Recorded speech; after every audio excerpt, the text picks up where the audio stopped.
Are you still a pilot, or are you retired now? So I retired 2 months ago. Okay. When you turn 65, Congress fires you. Oh, And Congress. Congress, it's a law. It's the only non-government job that has a required retirement age in 65. It used to be 60.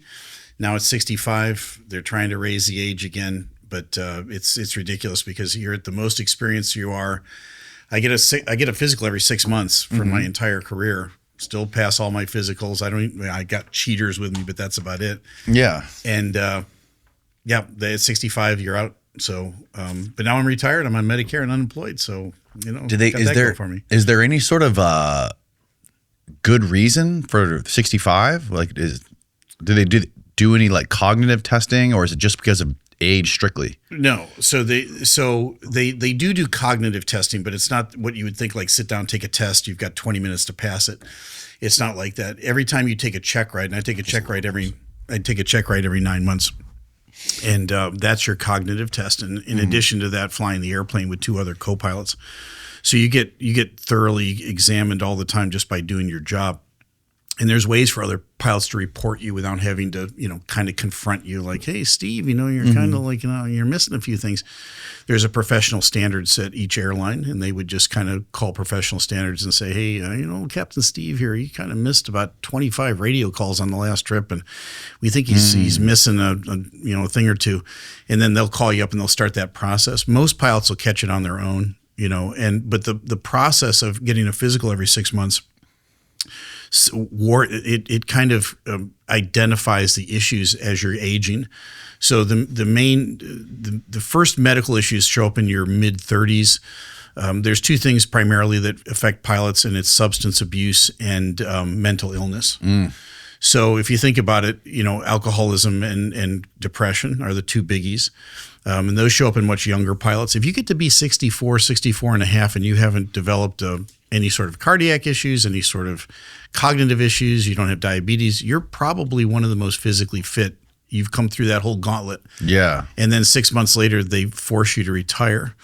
And the background on that goes all the way back to 1959. There wasn't a pilot retirement age until 1959, when C.R. Smith, who was the CEO of American Airlines, was playing golf with his neighbor, who happened to be the head of the FAA at the time. And he was complaining about how expensive his pilots were over age 60. And so the 2 of them concocted a plan to introduce a mandatory retirement age. They didn't hold any hearings, nothing. They rammed it right through Congress. They made it a law, and it's been a law. It was a law until 2007. And then President Bush added 5 years to it. Congress passed the 5-year extension. Now it's age 65. But still, you turn 65 and you're out, regardless of how. Now we're getting to the bottom of it. Yeah. Too expensive. Back then it was. Now it doesn't make any difference. If I stayed another 2 years, I wouldn't cost the company any more money. I wouldn't make, I would continue to make money, but they wouldn't replace me with another captain that's making the same money. It's just you keep the experience in the cockpit. That's the key to it, is You're taking the most experienced pilot and pulling them out arbitrarily because it's a one-size-fits-all policy. It doesn't make any sense. What is it about being an airplane pilot, or is there anything about being an airplane pilot that predisposes certain individuals to things like depression and alcoholism and drug abuse? Well, I think it's like any other job. It's a lot of travel with it, and along with that, there is a certain amount of stress in the job. You don't, it's like anything else. Once you do it for a long time, you don't really sense the stress, but it's kind of always present. It's like an underlying high baseline of stress in that job. Yeah. Air traffic controllers are the same thing. You'll see the same issues show up with them: depression, alcoholism, substance abuse, so on. You're on the road all the time. You're not eating well. You're always jet lagged. Right. You're behind the clock. You're eating processed foods, and then what do you do to wind down at a layover? You go to the bar, get a couple of drinks. Maybe you go up to the room, get a couple of more. Most pilots are very good at obeying the restrictions. There's a 12-hour cutoff. They'll do that, but they'll drink right up to that 12-hour cutoff, and then when they go home, the whole thing begins to snowball on them. So, alcoholism it's an insidious thing, and it'll take you over. But it shows up in much younger pilots. If you haven't developed a drinking problem by the time you're in your mid 60s, you're probably not going to. Right, right, totally. Well, I mean, think about like rock stars too. They have very similar lives, and their drinking kind of goes hand in hand with doing that. They're always on planes. They're always on the road, always traveling, never seeing their family. You know, I always think about this stuff because I've met a lot of people who are like in different industries that live very similar lives, and they all seem to have follow that same pattern of like depression, being just unhappy, being always on the road, not around like their kids if they have kids and they're always traveling. Well, we're creatures that were created for habit. We like our habits and our routines. I taught a course. I wrote a course for the Navy years ago, and one of the things I talked about was how we are predisposed to wanting to get into a routine. So no matter where you go, even if you're on the road, you'll have a road routine. Most people they'll get up, they'll go to their layover, they'll sleep for a couple hours, they'll get up, they'll take a run, they'll take a walk, they'll go get dinner at the same place at the same time, and that's all part of the habitual thing that gives you kind of stability. Right. If you're at home and you're a 9-to-5er, you're going to have a lot of stability in your life, more so than the person who's constantly packing their bag, unpacking their bag. And with the airlines, many times you'll pack your bag to go someplace and you won't get there. You know, like say you get a trip that starts in Miami and you get to the airport and they go, "We canceled your Miami leg. Now you're going to Dallas, or now you're going to Minnesota, and it's the middle of the winter." Well, wait a minute, I packed my my bathing suit for Miami. No, sorry, you're going to end up in Minneapolis, St. Paul tonight. So those kind of upheavals are the routine, the normal routine for a pilot. So a lot of that stability that most people have, it's kind of not there a lot of the times. Right. No, were you in like the military before you flew commercial? Yep. I did 9 years on active duty in the military, and then I did another 21 years in the reserve. So about 30 years altogether. As a pilot? Yeah, I got trained as a pilot. That I was, so this is a good story. I'd never been in an airplane before, the military. And my best friend went to the Naval Academy. And he was one of those guys in high school that knew what he wanted to do. Really super smart guy, got straight A's, got accepted to the Naval Academy. I was more of a knucklehead. I had a good time. Same thing with college. And I got done with college, and it was 1982, and the job market was super tight and nobody was hiring. And so I was on the phone with him one night, and he said, "Why don't you go down to the recruiter and tell him you want to be a pilot?" I said, "Okay, walk me through that." So he did. And so I went down to the recruiter the next day, and I walked in, and after the small talk, the recruiter said, "So what do you want to do?" And I said, "I want to be a pilot," just like that, that pilot voice. And he laughed at me. He just looked at me and he goes, "Well, you and 40,000 other guys." And I said, "Well, I don't want 40,000 spots. I only want one."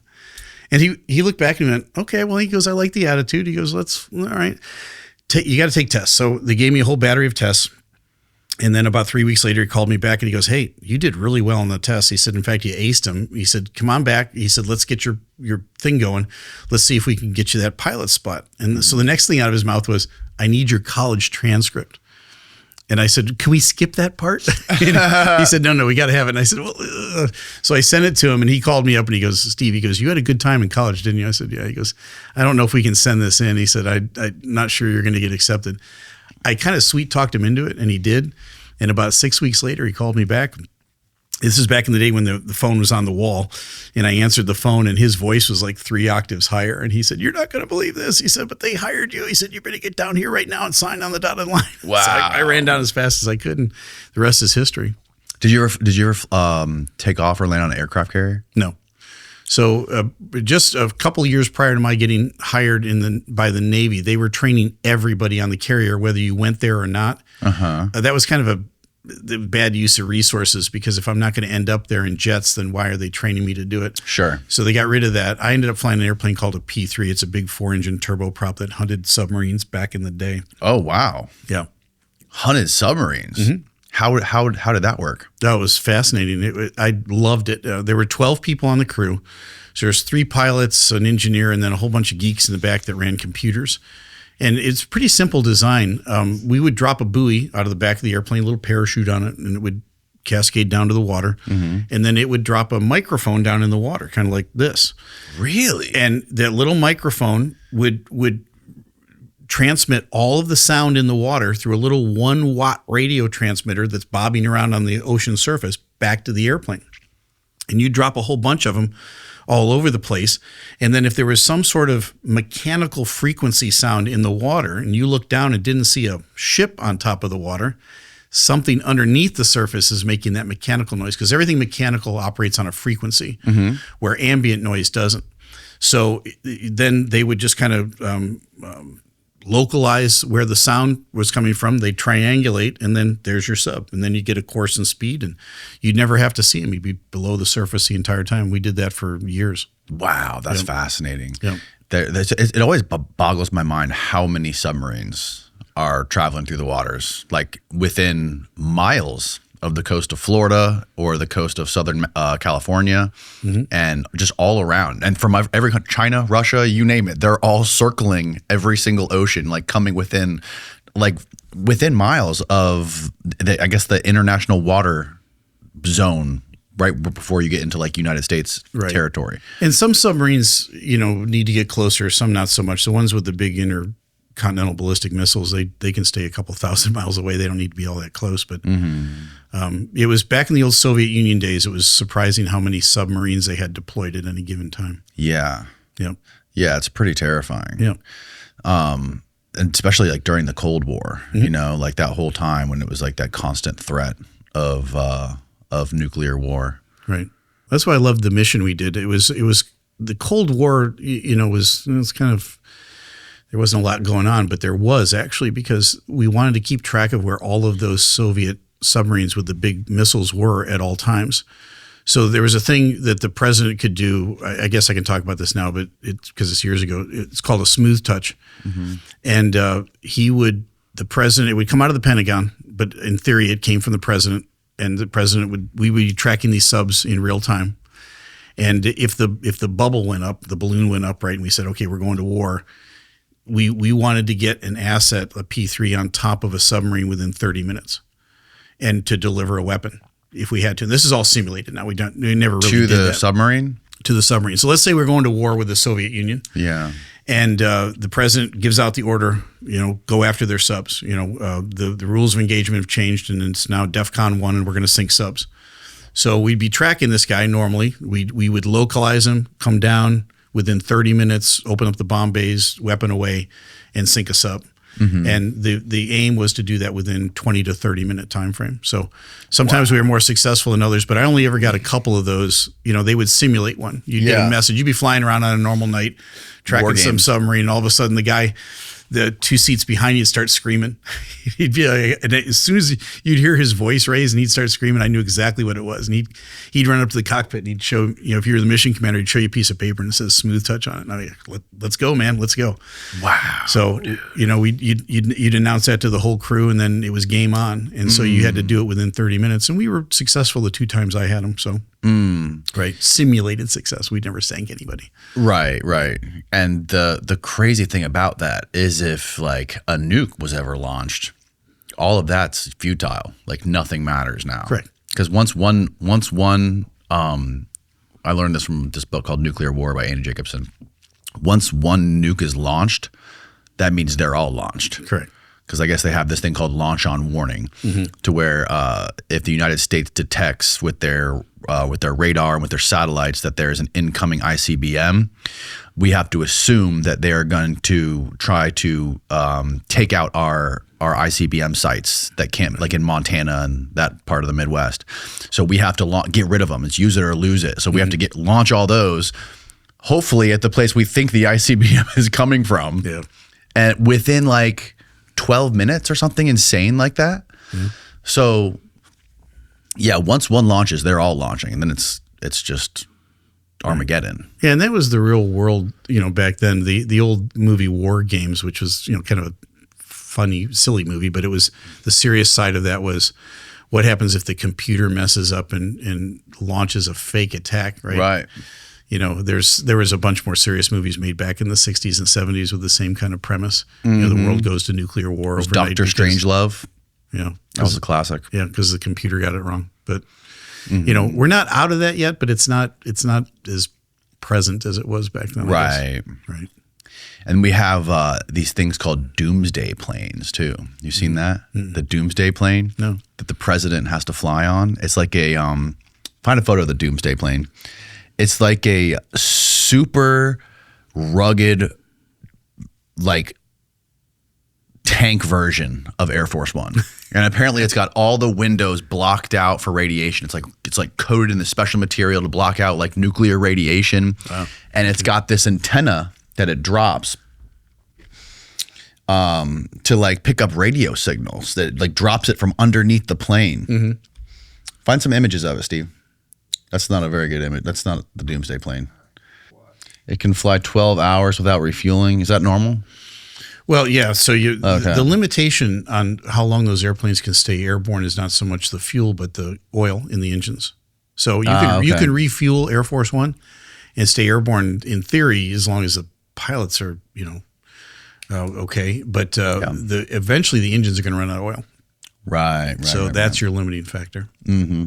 Yeah. So I guess the idea about this is like they have to maintain continuity of the government. They have to put the president in this thing if there's a nuclear war, and they fly in circles, I guess, just until they run out of gas and figure out a place to land. Yeah. But the people in the submarines would be the ones that last the longest because they're underwater and they're fueled by nuclear power. Correct. You know, every year around this time, everyone wants to talk a big game. New year, new me, blah, blah, blah. But you know what? The truth is nothing really ever changes until you actually start. We all have great ideas, and if you have been sitting on one that people keep telling you to launch, then January is the time to do it. We launched the Danny Jones merch store about a year ago, and it's powered by Shopify. Because Shopify gives you everything you need to sell online or in person without overcomplicating your life. Millions of entrepreneurs have already made this jump. Big brands, small brands, and people launching their very first business. Shopify makes it stupid simple. You can pick from hundreds of beautiful templates and customize them to look exactly how you want. Their built-in AI tools even help write product descriptions and headlines. And they can even clean up your product photos. Marketing, it's handled. Email campaigns, social posts, all built right into Shopify so you can reach people wherever they're scrolling. And the best part is, as you grow, Shopify grows with you. More orders, bigger audience, new markets. You manage everything from one clean and simple dashboard. Don't let February hit while you're still slacking. Launch your idea today. In 2026, stop waiting and start selling with Shopify. Sign up for your $1 per month trial period and start selling today at shopify.com/Danny Jones. Go to shopify.com/Danny Jones. That's shopify.com/Danny Jones to hear your first this new year with Shopify by your side. When are we going to have nuclear powered airplanes? Never. Never? Never. It's amazing that airplanes are like, it's so wild to me how airplanes don't, like commercial airliners, it doesn't seem like they've evolved at all in the last 50 years. Correct. They haven't. It's like they're the same thing. Yeah. Do you find that weird? Yeah, no, so back when I was a kid, everything was going to be supersonic transport by this time. By the year 2000, everything was by the year 2000. There was going to be 100 billion people on the planet, but we were all going to be traveling, supersonic. And that didn't happen only because it was too expensive and too loud. The people around those airports hated those airplanes. And you could only get about 80 people. It was like a regional jet. Right. That you $12,000 a ticket. Paid $12,000 for a coach seat just to get there a couple of hours earlier. And so you let's say you go across the Atlantic in 3.5 hours, but you got stuck in traffic going to JFK, and that ate up another 2 or 3 hours, and it ends up being the same amount of time anyway. Right. So it's like, why did I do this? Mm-hmm. And the airlines had them more as kind of a halo thing, the prestige thing to have those supersonic jets. Now, I think the age is coming back because the technology has actually caught up with it. Mm-hmm. There's a company called Boom out of North Carolina. I heard about that. Yeah, American Airlines has 29 options for airplanes. I don't think they've built an airplane yet, but they're designing it still. So we'll see. Remains to be determined. But I think the future will be hypersonic travel at some point. Yeah. So one of the reasons they like the Concorde, I think one of the reasons they stopped it was because obviously the things that you mentioned, but like to me it just seemed like that was the basically that was what was happening with everything during the Cold War. We were racing the Soviets, and I think they had some sort of a prototype of a supersonic jet like this. And then, so we were like, oh, we got to create one too. And then we came up with the Concorde, and then it was like, oh my God, this is like insane to manage. It's like, this is way too hard. It's like sprinting to try to get this done. And it's costing so much money. It was breaking. I think they had to keep one on standby in New York. And it was like, that was not very cost effective. Mm-hmm. And I think one crashed in France, if I remember correctly, a year before 9/11. And then 9/11 happened. And then all of the stock, or all of like the airline companies, like their stock plummeted because of 9/11. And that was like dark ages of air travel. Yeah, and that Air France crash is what doomed the Concorde altogether, because it wasn't cost effective. It was a nightmare to maintain. Again, it was a prestige airplane for the airlines, and they were looking for a way to back out. And when that airplane finally crashed, I think they said, this is our exit strategy, right, on the Concorde, and it never came back. Now it will sometime in the future, but it's got to be cost effective. Because at the end of the day, an airline, you have to have your head examined to run an airline. Because even in a great year for an airline, you maybe make 2 or 3% profit in a year. It's just, there's too many moving parts. Think of all the things that have wheels and are associated with running an airline. It's just a nightmare that it runs as well as it actually does. And now you throw in an expensive airplane that people don't have the appetite to pay. At this point, they'd be paying $15,000, $20,000 a seat for. They're just not going to do it. Even if it's not supersonic, it's like, what the reason that airplanes are, they from what I understand, correct me if I'm wrong, we take planes from like the 80s and 90s and we just refurbish them, right? And put new engines on them, new seats inside, redo the interior, but it's essentially the same design. Everything's the same as what they were in the 80s and 90s. Sort of. When you get down to if you look at cars from the 70s and cars today, they have a lot of the same things. They have 4 wheels, a steering wheel. Some of them do, at least a steering wheel still. Kind of. But the technology has improved and the build quality has improved dramatically since then. So all of the technological advantages show up in the little things. And so the reliability stuff, the stuff I deal with as a pilot, is much more reliable than it was, 30 or 40 years ago. So the airplanes, I think, they look the same. They're kind of the same basic thing. But the 787 is a total departure. It's all carbon fiber and it's a lighter, more nimble airplane in a lot of ways. They had some issues rolling it out, but I think it's kind of the future of airliner design. What makes because it's carbon fiber? So if you watch the wings on a 787, Find a 787, Steve. Yeah, when it first takes off and it rotates, the wings bend way up.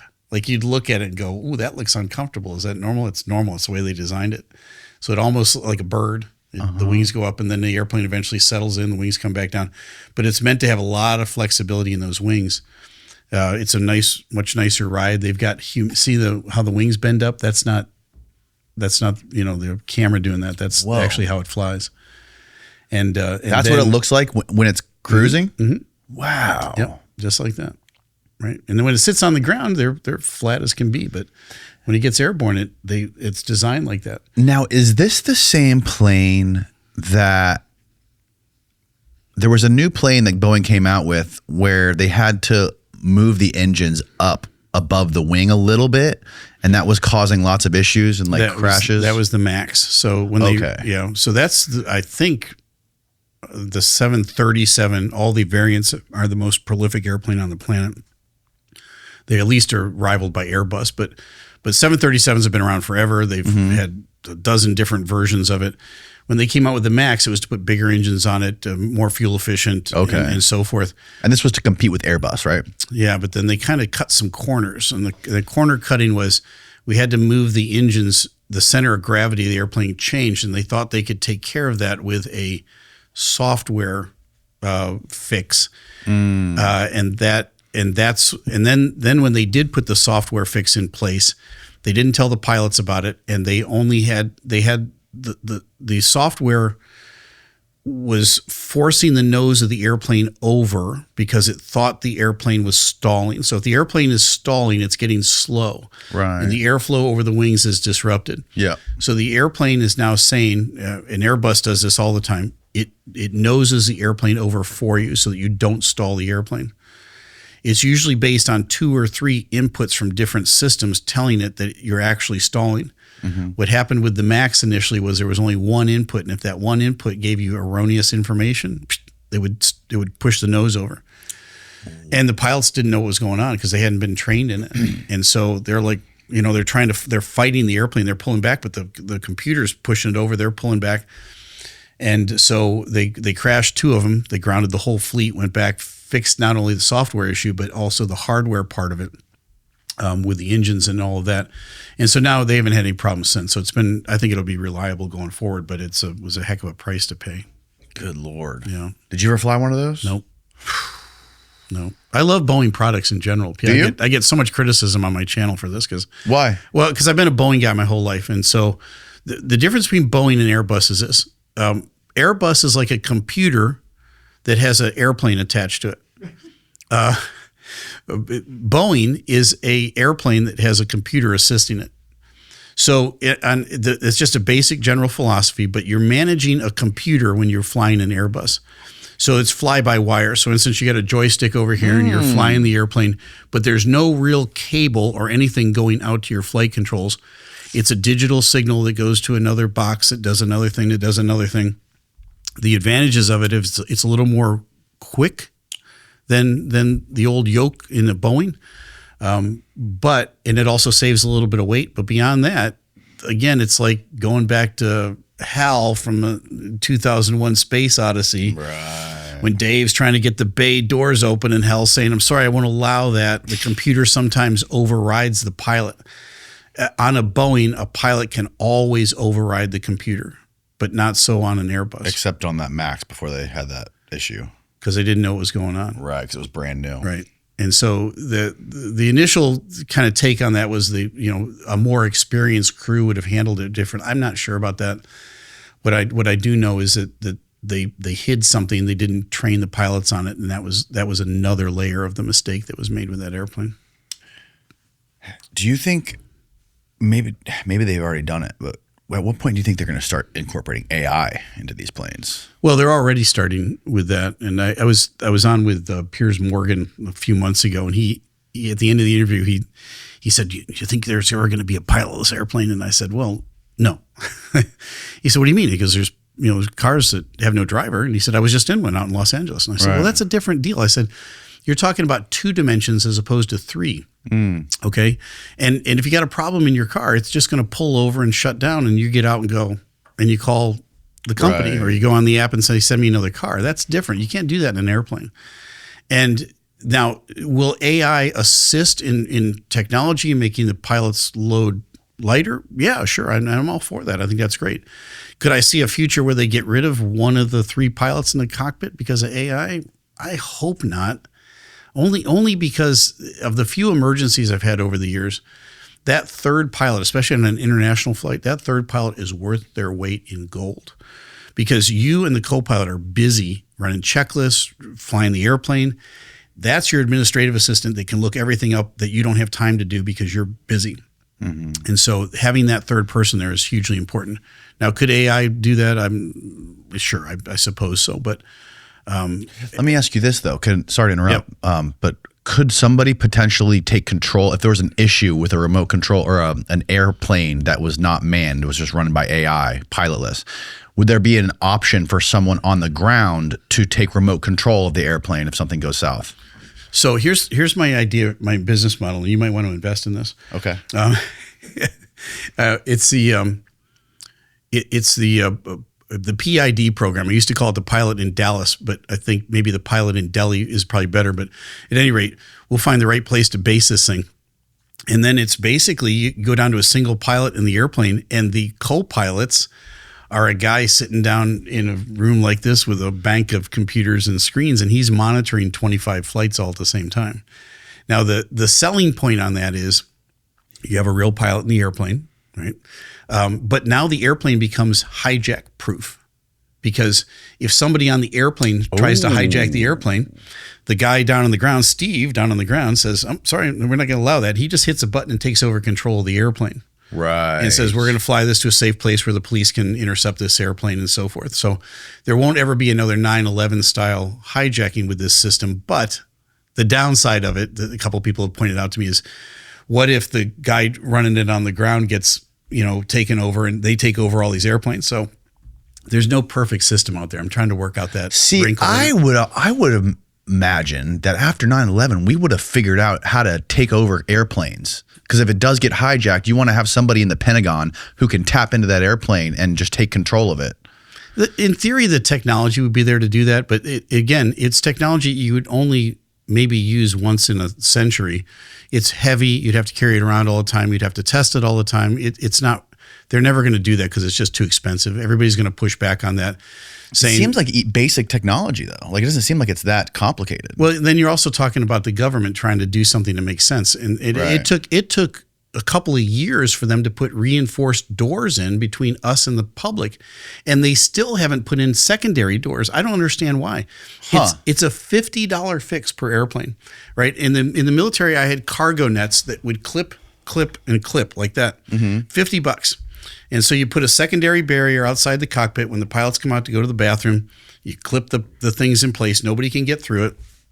Pilots come out, do their business. When they go back up to the cockpit and close their door, you take the clips and wad it up and throw it back in the closet. And that's the fix. And they still haven't done that. Congress last year mandated that every new airplane being built has a secondary barrier now. And it's a big, complicated second door. And, So right now, the door between the cockpit and the main cabin is something that someone could break through fairly easily. But it's a Kevlar reinforced door with lots of latches on it, and it'll lock nice and tight. Here's the problem with a single door, though. With a single door, it works for you or it works against you. So that door is going to have to open at some time during the flight, right? For people from Mother Nature. So you got to go to the bathroom, and if you're a bad guy and you time it right and you can get in through that door and you close it, now it's you and one pilot up in the cockpit. And you've got the door now working in your favor as the bad guy because now it's locked. You throw the latch, nobody can get in that door. Right. So all your able-bodied men in the back of the airplane, they're going to take on that bad guy. He's on the other side of this barrier that you can't break. So it's a two-edged, it's a double-edged sword. I see what you're saying. Right? So there would have to be two separate locks. Two separate doors. Yes. Yeah. Secondary barrier. That's the only way to fix the problem. And there was not a willingness on anybody's part to spend $50 an airplane and fix it. All right. We need to talk about those so-called mushroom gummies that you see at all the local gas stations and head shops. Because most of that stuff ain't mushrooms. It's just mystery chemicals dressed up in wizard art. There's a wave of fake Amanita products out there. Some lab tests have found research chemical tryptamines, benzodiazepines, and even synthetic cannabinoids being sold as mushroom gummies. That's exactly why I've always avoided that stuff. If it's behind the counter next to a scratch off and a boner pill, I'm out. But here's the thing. The real Amanita muscaria mushroom is legal. And when it's legit, it's nothing like that gas station nonsense. And that's why I trust Amanita. These guys are the real deal. They're one of the main importers and processors of actual Amanita muscaria in the US. No synthetics, no secret ingredients, just properly prepared mushroom, ethically sourced and lab tested. For the last 7 days, I've been taking 2 Amanita caps with the Blue Lotus gummy every night before dinner time when I get home, because it uplifts all the stress from the day and sort of keeps me in my bubble at home with my family, where I'm not worrying about the next day, not worrying about work. What it does is dissolves the stress from the previous work day, and it deletes any anxiety I would have had about the following day, which allows me to stay present when I'm around my family. We often spend our lives reminiscing about the past or worrying about the future, when the only thing that matters is right now. And that's why I love Amanita. If you're curious about Amanita, please don't grab something random off the counter. Use the brand that people in this space actually respect.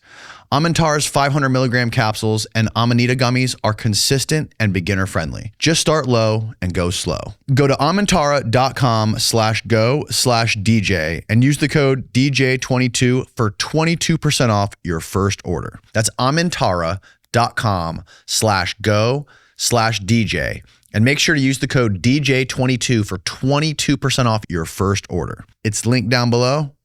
Now back to the show. Yeah. We don't really have hijackers anymore. Like since 9/11, there haven't been any like planes that have been hijacked, have there? Well, there's been a few attempted cockpit breaches, but it was usually somebody that was out of their mind or, on Ambien and alcohol. And, it wasn't an organized, thing that was going on. No. Right. I was watching a video the other day I think it was on Instagram, of this dude just joyriding this plane. Like this, have you seen this? This guy's like, he's communicating with the tower, and they're like, "Have you ever flown before?" He's like, "Nope." He's like, I just got bored and I wanted to take this thing for a ride. My life's not going too good right now." And they're like, "Well, we're going to try to get you to land this thing. He's like, I don't know if I want to come back. Yeah. And then I think he crashed it. Yeah, I saw that video. There was another guy over in Vancouver that stole an airplane, and he wanted to make a political protest. So he stole this little Cessna and flew it up, and he was just flying over top of Vancouver airport for hours, disrupting traffic. Oh, no. Broadcasting his manifesto over the radio. And then the controller on the ground finally got it. And this guy is brilliant. So the controller makes a fake call at first. It was actually real. But at first he makes a fake call to somebody else, but he broadcasts it. He says, hey, yeah, the F-16s are inbound and they're about 8 minutes out. He said, yeah, it's weapons away. And he's just making all this stuff up. It was about an hour later that the actual F-16s made it up. But this guy, he hears it on the thing. He's like, yeah, I'm going to get shot down. I better land. So oh, God. He brings it around and lands on the next thing. The cops arrest him and take him off, Oh, my God. But that air traffic controller should get an award for that. Yeah, that's a great, that's a very creative idea. Yeah. I like that. So out of all the airplane disasters or conspiracies, which one is most interesting to you or your favorite? Well, I've got a 9/11 story. Oh, really? Yeah. So my background goes like this. I was originally scheduled to be the co-pilot on the first airplane that was hijacked on September 11th. What?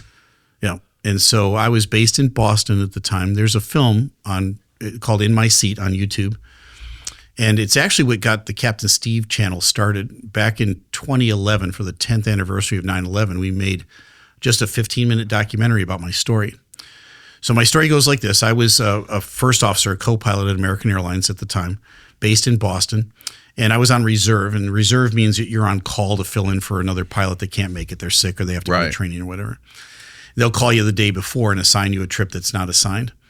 And on September 10th, 2001, which is a day that means more to me than the 11th, actually. On the 10th, I had been watching a trip. It had been open all weekend. It was a really nice trip. It was a morning departure out of Boston to Los Angeles. Right. And very senior trip. And nobody picked it up. It was just there in open time. Nobody picked it up. So the day before, then at 3 o'clock in the afternoon, they will assign the trip to somebody on reserve. So I looked on the list of reserve pilots, and there was only one guy on call for the 11th, and that was me. So the computer then will automatically assign your name to the trip. And then about 30 minutes after the assignment, a real person will call just to make sure that you've seen the assignment and know that you're going to work tomorrow. Mm-hmm. So I had at 3 o'clock in the afternoon, I went over to the computer and I looked and sure enough, I had been assigned the trip. My name was assigned to it. I told my wife I'm going to Los Angeles tomorrow. I packed my bags, put them in the car, set my alarm, and just waited for the phone to ring. And we kind of lost track of it because sometimes they take more than a half an hour to call. And about 7:30 that night, I said to her, I go, did they ever call? And she goes, I don't think so. I looked at her phone, I looked at mine. I thought, well, I better double check. So I go back to the computer and I logged in and sure, some other guy's name was on the trip. Like, okay, I don't care. I would still get paid to stay home. And so I went into work. I went into the Navy the next day. I was doing some Navy work then. And I'm watching 9/11 on the screens like everybody else. Like I'm watching these airplanes crash. And I never connected because they were talking at first like 10 airplanes had been hijacked and it was American Airlines and some United they didn't know. There was a lot of confusion in those first few hours. And I was on the Navy base and we were going to war and it was nuts.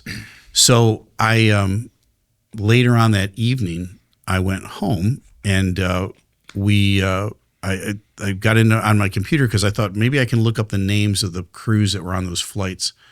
Because I know the back doorway in at American. So I logged in and tried to find the names of them on the manifest.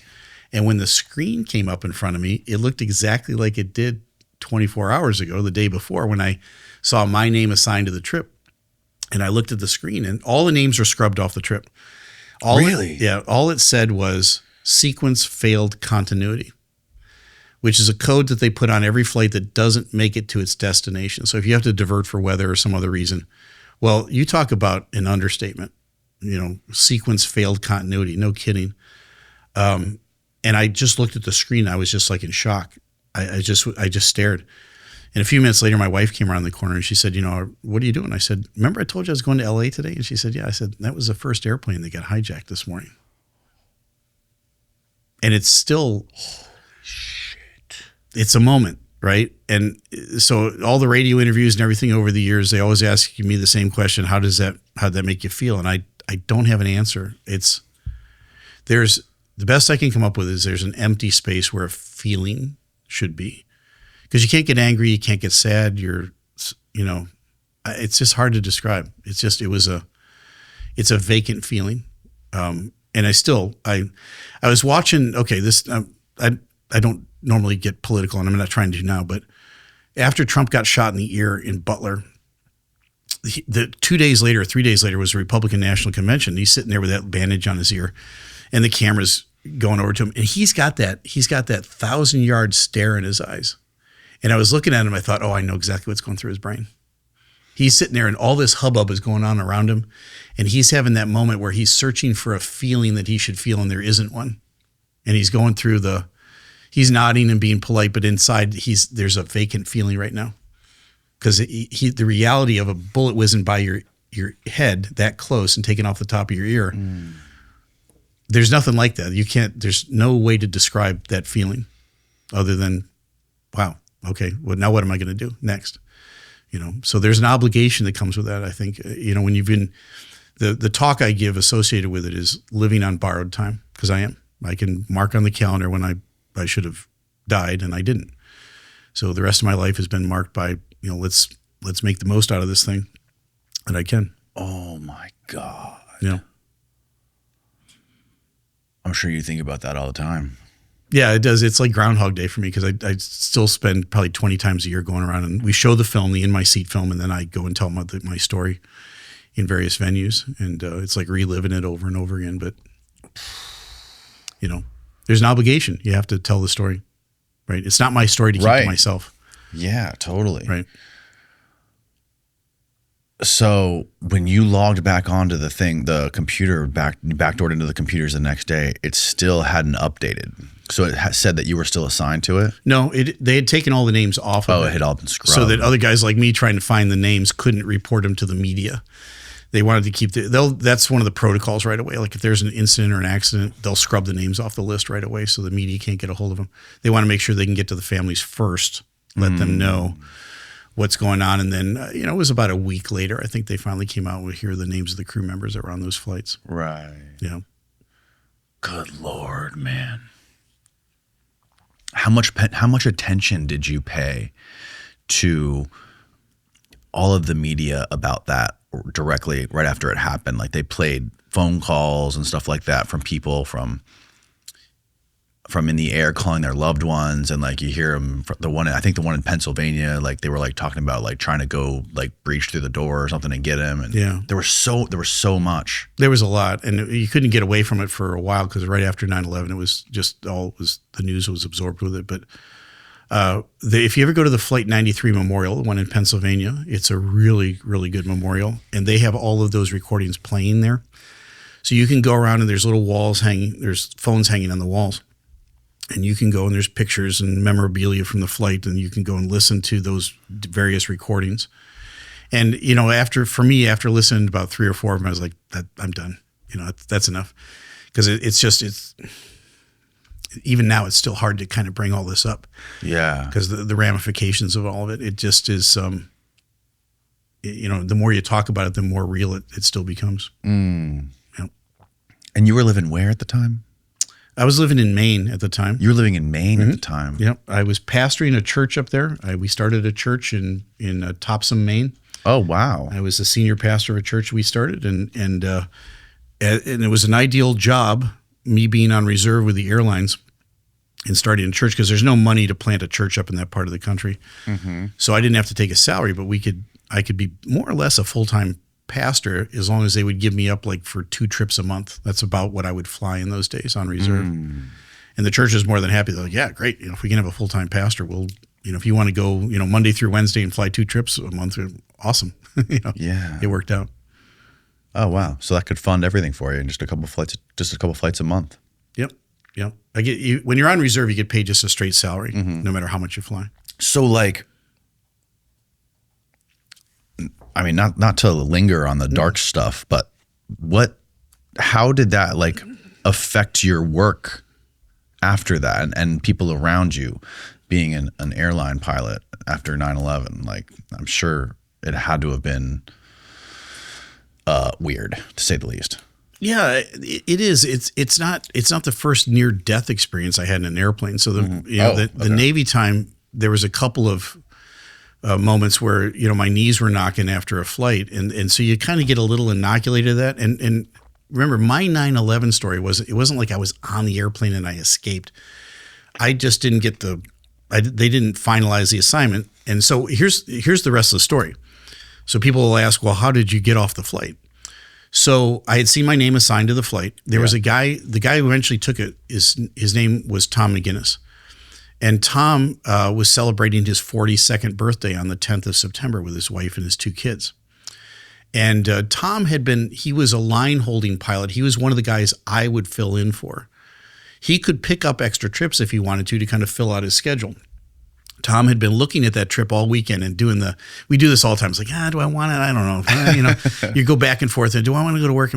So he got his birthday celebration out of the way, and he looked at the trip one last time, and I had already been assigned to the trip, but there was a little code next to my name that says they hadn't made the phone call yet. So until they make the phone call, it's not final. So he said to his wife, hey, I'm thinking about taking a trip tomorrow. She's like, yeah, it's fine. So he calls up and says, hey, is it too late? Can I still get that trip? And the scheduler says, well, no, but you got to let me know. So he talks to his wife, gets back on the phone, says, yeah, I'll take the trip. So at that moment, they erased my name from the trip. They put Tom's on it. Oh, my God. And then the rest is history. So Tom was just trying to provide for his family, pick up an extra trip. It was a wonderful trip. It was the most senior trip on the schedule. Early morning departure out of Boston, early return the next day. It was a luxury trip. Direct flight to L.A. Direct to L.A., direct back. You got back home by 5 o'clock the next day, time for dinner. So, really nice trip. And so he took the trip. They erased my name. And that stuff happens all the time in scheduling with the airlines. Right. Sometimes you don't even see it. I only met him once. I didn't really know him. I wouldn't even call him an acquaintance. I remember bumping into him once. I know much more of his story now. His son, Tom Jr., followed in his dad's footsteps. Really? So my son and his son are about the same age. They're like in their late 30s now. My son's a filmmaker, and he's a producer of my channel. And his son became a pilot. And I talked to him one time on the phone. I text him almost every September 11th to just say, hey, thinking about you and so forth. But he was about to get his interview with American Airlines, mainline American. And he said, do you think they're going to hire me? And do you have any advice? And I said, Tom, I don't know what the hiring practices are these days at American. This was back in the 2011, 2012 timeframe. I said, but if they don't hire you, they're crazy. Right. Just for the story of it all. Right. And they hired him.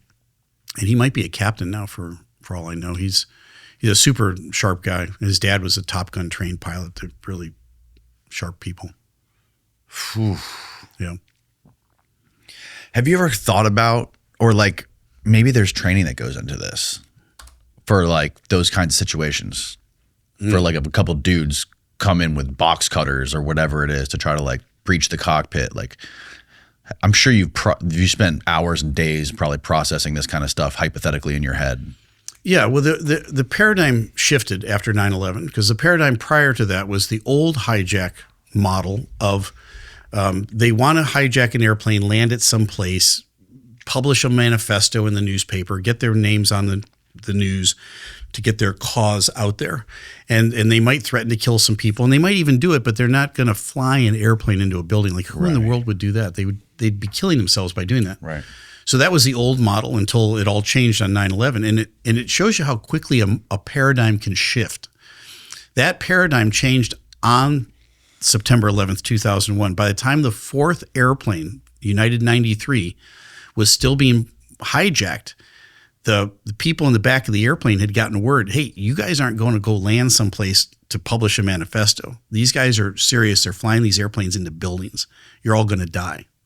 So with that information, Todd Beamer and the rest of the guys in the back of the airplane said, well, if we're going to die, we're going to die fighting. Right. So they tried to take over the airplane. They did break into the cockpit. There was a fight in the cockpit. It's all in the cockpit voice recorder. Oh, really? Yeah. The guy, the terrorist at the controls, was shaking the airplane back and forth to try to get these guys to hit the overhead and come off of him.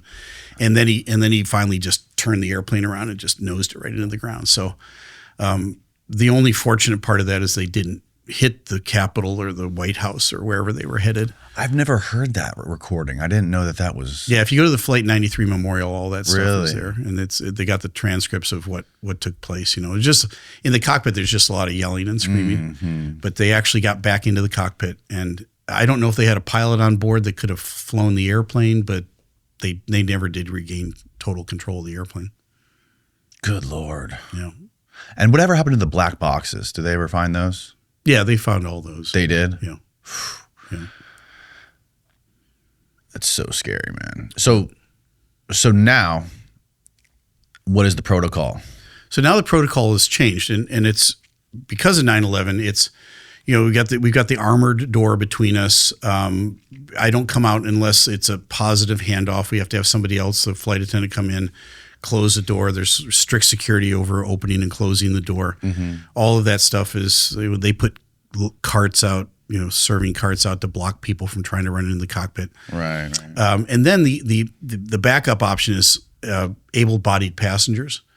So if somebody is on board, there's a lot more federal air marshals than there ever used to be before. But, you know, I wouldn't be stretching the truth to tell you there's not a federal air marshal on every single flight. You know, you can't have that big a government agency, but there are on a lot of flights. What is for people that don't know? What is a federal air marshal? They're just a cop on an airplane. Okay. So they're there, they blend in, and they've Undercover cop. Undercover cop, and their whole job is to be the law on an airplane. So essentially, they're there to make sure that the airplane doesn't get hijacked, right? So if you're pulling a misdemeanor, They're allowed to carry a gun on them. Oh yeah, and if you get sideways with a flight attendant and there's a little argument, the federal air marshal is not going to intervene. This is for the serious stuff that they're there for. But without federal air marshals on every airplane, the conventional wisdom is that able-bodied passengers will tackle and subdue somebody that tries to get in the cockpit. Right. Right. You would jump out of your seat and jump on somebody right away. If they're yelling something and they break into the cockpit, you'd be out of your seat in a heartbeat and you'd be all over that guy. So Right. You know. That reminds me. I was watching. There's this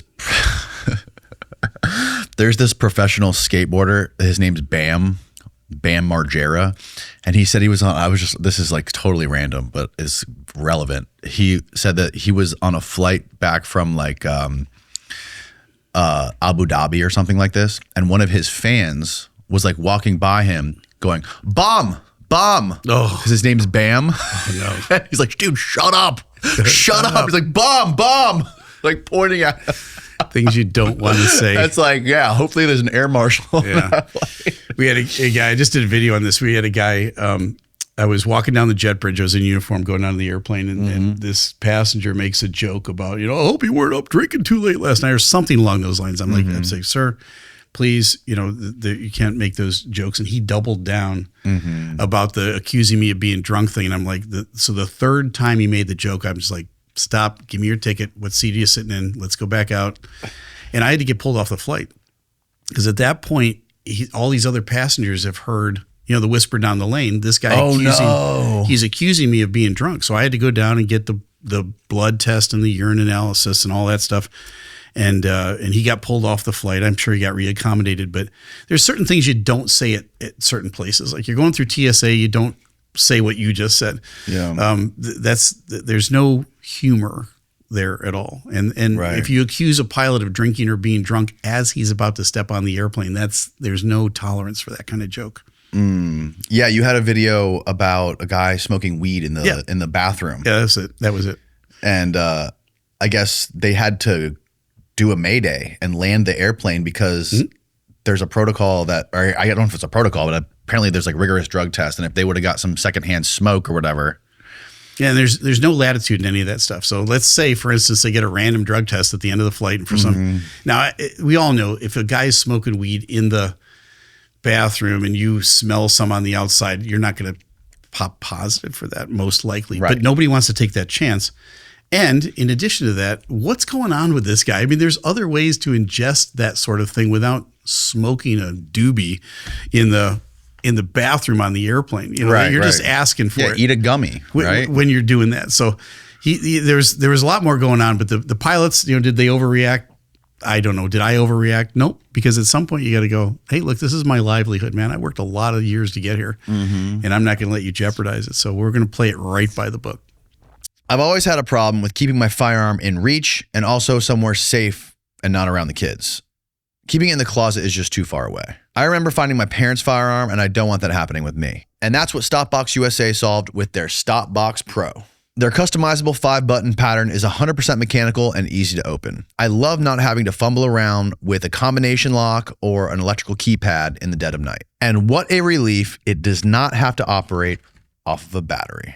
It can stay under your pillow or under your mattress for fast access, and the best part is it's super safe around the kids, which means I never have to choose between security and readiness again. I love how well made it is, and when I travel, it slips right into my bag. No need for a separate bulky Pelican case. This is hands down the best solution I've found, and I'm super happy to have Stopbox sponsoring the show. Stopbox is made in the USA and it's tariff-free. Stopbox is also TSA compliant, so you don't need a separate carry case.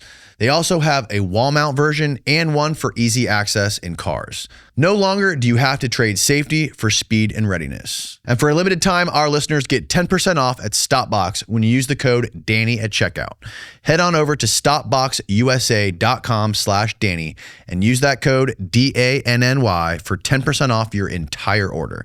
After you purchase, they're going to ask where you heard about them, and please support our show by telling them we sent you. It's linked down below. Now back to the show.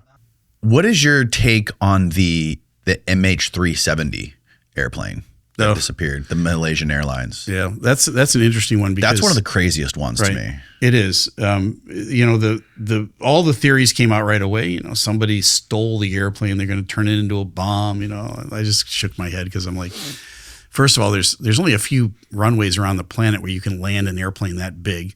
Then to hide the airplane, you have to have a huge hangar. Right. And 777s don't fit all the way into most hangars. Like the tail will stick out. Right? Oh, really? And then on top of that, you had how many people on 250 people, let's say, on board the airplane? Yeah. You'd have to, I guess, kill all of those people and then think about how many people it would take to coordinate a plot like that. You'd have to keep everybody silent. So nobody would come in front of a camera behind a microphone and spill the beans about what happened. So none of that stuff was ever plausible, even though there's people that write books about it and make videos about it. Yeah. That airplane is probably down at the bottom of a very deep ocean. Right. And so deep that they'll never find it because they haven't found it up to this point. The two things. One, the fix for that is floatable black box that you could put in the tail of the airplane that on impact ejects and floats. Okay. Then you would have found where that airplane was within a few hours. And that connects to satellites or something? Well, the black boxes, you can put the black box anywhere in the airplane. But like if it crashed in the middle of the ocean, how would you find it is my question. Like how would they? But it would float and it would have a little, there's things called ELTs, or emergency locator transmitters. Okay. There's a bunch of them on the airplane, and on impact, those things start going off. And they've got a battery in them. They'll go off for 24, 48 hours until the battery runs dead. You would have found the airplane by then. But it's a more of an expense. The airlines don't want to incur that expense, and the government's spent $300, $400, $500 million looking for that airplane. Yeah. So, but it wasn't any one government. It was a bunch. So it's a long story, but at any rate, so the prevailing theories where the captain went off the deep end and just kind of took the airplane and did what he did with it. That's one theory. Yeah. I don't put a lot of credence in that. Like that he was suicidal or he was trying to... Or something. He wasn't... Yeah, I guess. But he again, why would you work that whole way to get to that point in your life? Right.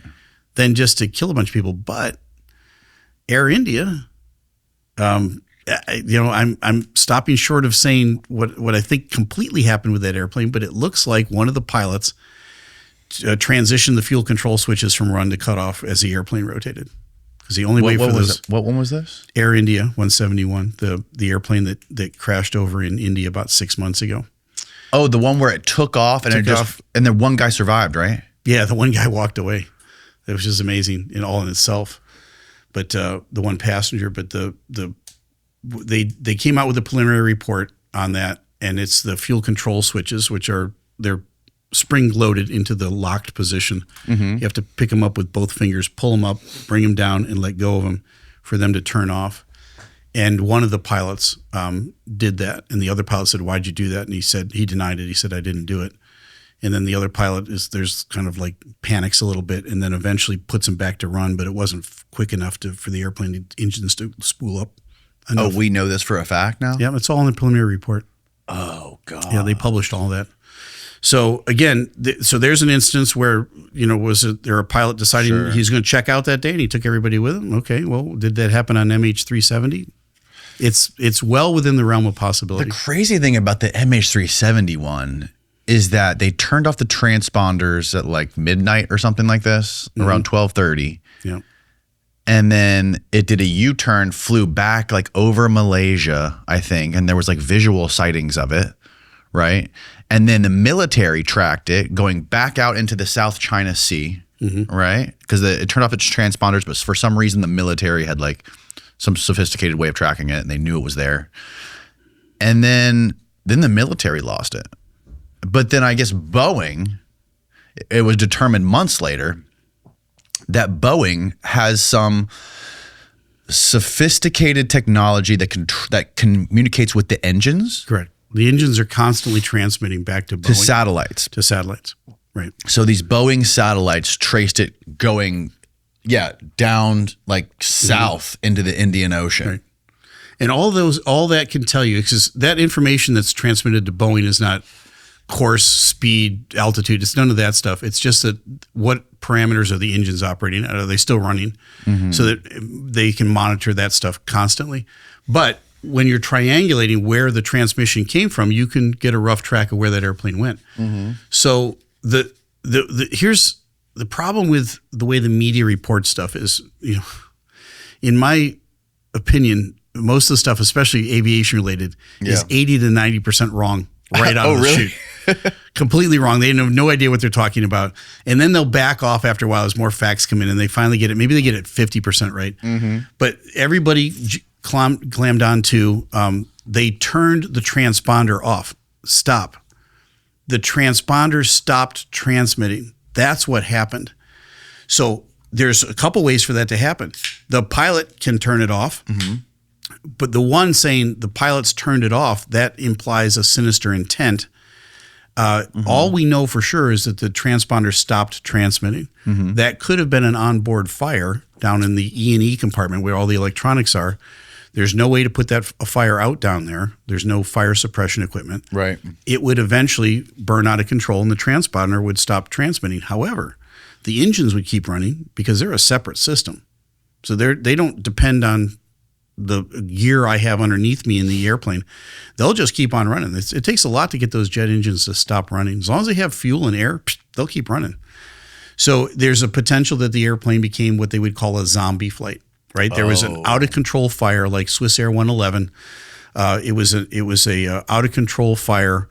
Everybody on the airplane eventually succumbs to the fumes, but the airplane keeps flying until it runs out of gas.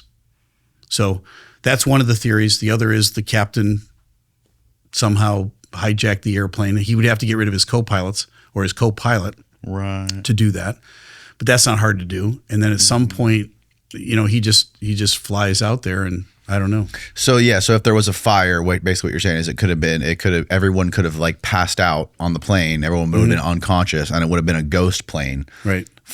Just flying on its own course until it eventually ran out of gas and crashed into the ocean. The hybrid of those two would be, let's say the captain is trying to kill himself and everybody else. Yeah. So the co-pilot goes to the bathroom, he locks the door, doesn't let the guy back in, and then he just depressurizes the cabin. He puts himself on oxygen, but depressurizes the cabin. All the masks come down in the back. Everybody's got 15 or 20 minutes of oxygen from those, but after that, everybody goes to sleep, including the co-pilot that's locked out.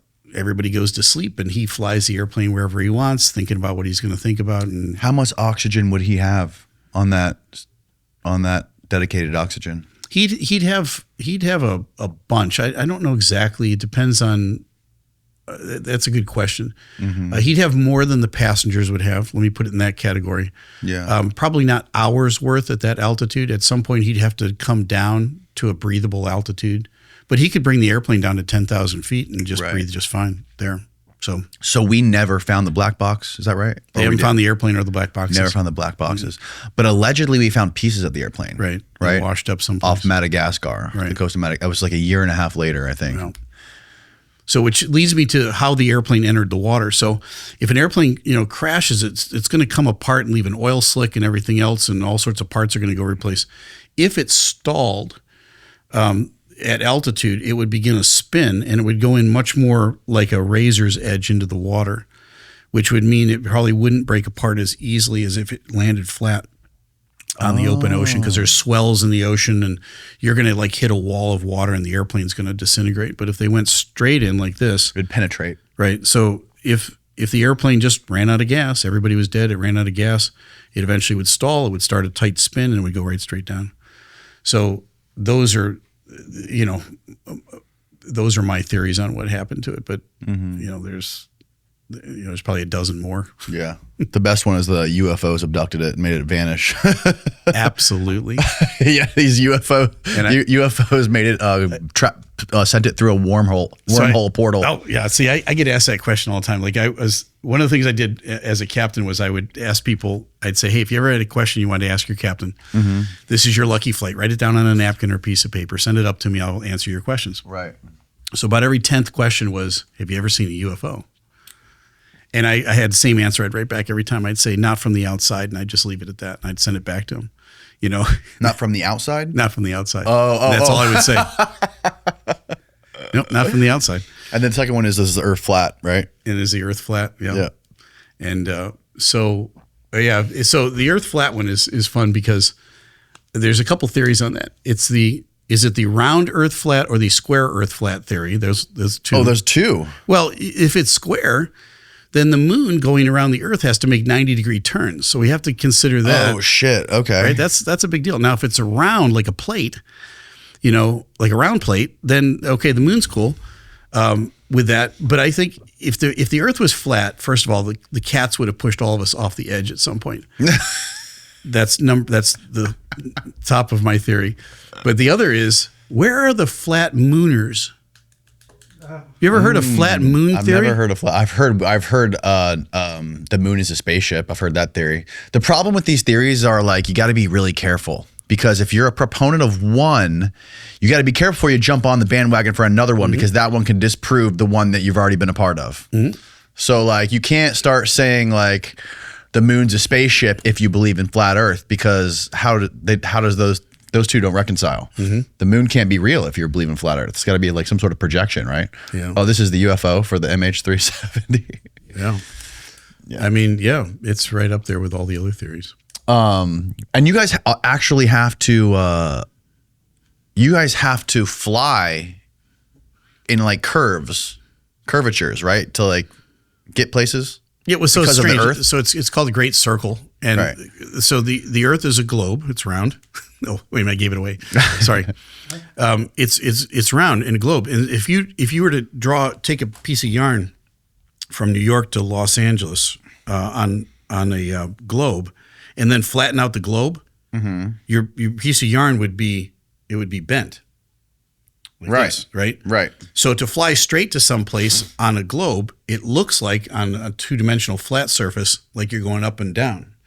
Like this. You're not. You're actually going straight. Oh. When you see a straight line, like if I do a straight line from New York to London on a map, I would actually be going much farther out of my way to get there, because to do it straight is not straight, because it's round and you're flattening out. It blew my mind years ago when I had to learn it, and I just kind of punted mentally on it and said, yep, sounds good. It sounds good. Yeah. Just give me enough gas, I'll get there. Right. Yeah. And that's why we have to fly like over the North Pole or over like the top of the Earth to get to places like Europe or whatever. You don't fly over the ocean just like sideways. You go above. Correct. Because it's a shorter distance. Looking at a flat map, you go, well, the shortest distance is here. Well, not necessarily. Sometimes if you go this way, it's shorter than going this way. So yeah. So speaking of UFOs, is there a protocol if you do see an unidentified flying object?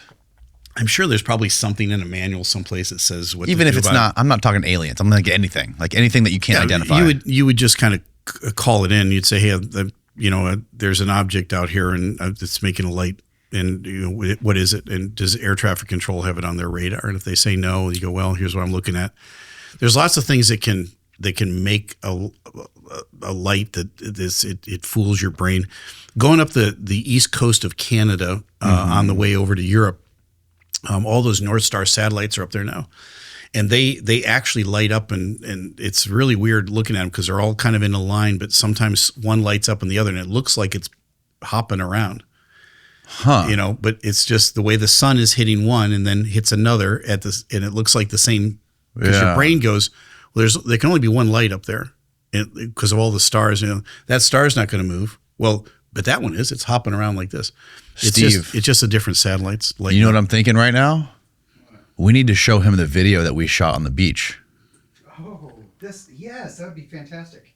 Love your input. Okay. So we had this gentleman on the show about 2 years ago who has this wild ability to pray to the sky and make orbs appear. And he said that he could do it in front of us. Okay. So we went to the beach, we brought a video camera, and he started praying to God on the beach and to Jesus to bring these orbs. He believes they're angels. And we sat there for 2 hours. We saw airplanes, lots of airplanes.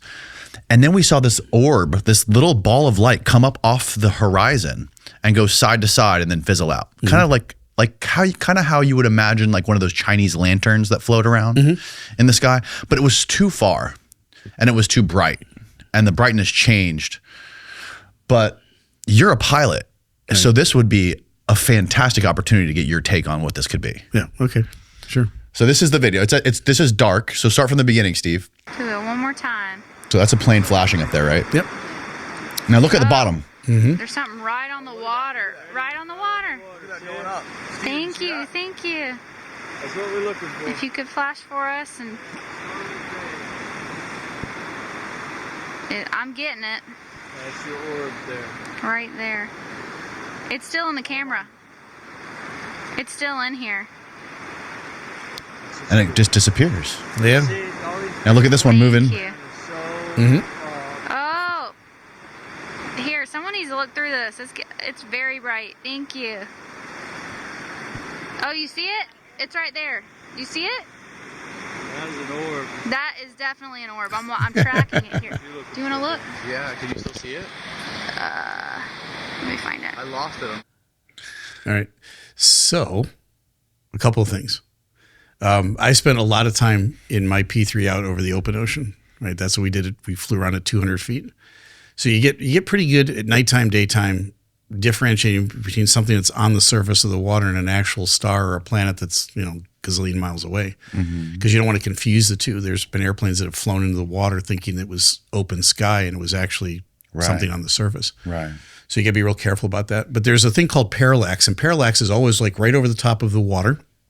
And at night, for instance, when the moon first comes up, it's not a brain thing. It's because of the way I don't know how to describe it. The way light is transmitted just off the surface of the planet at a distance, you'll see the moon come up and you'll go, that's gigantic. The moon is like so much closer than it ever was before. Yeah. And eventually as it goes up into the sky, it goes back to a normal size moon. And you're like, well, why was it so big there?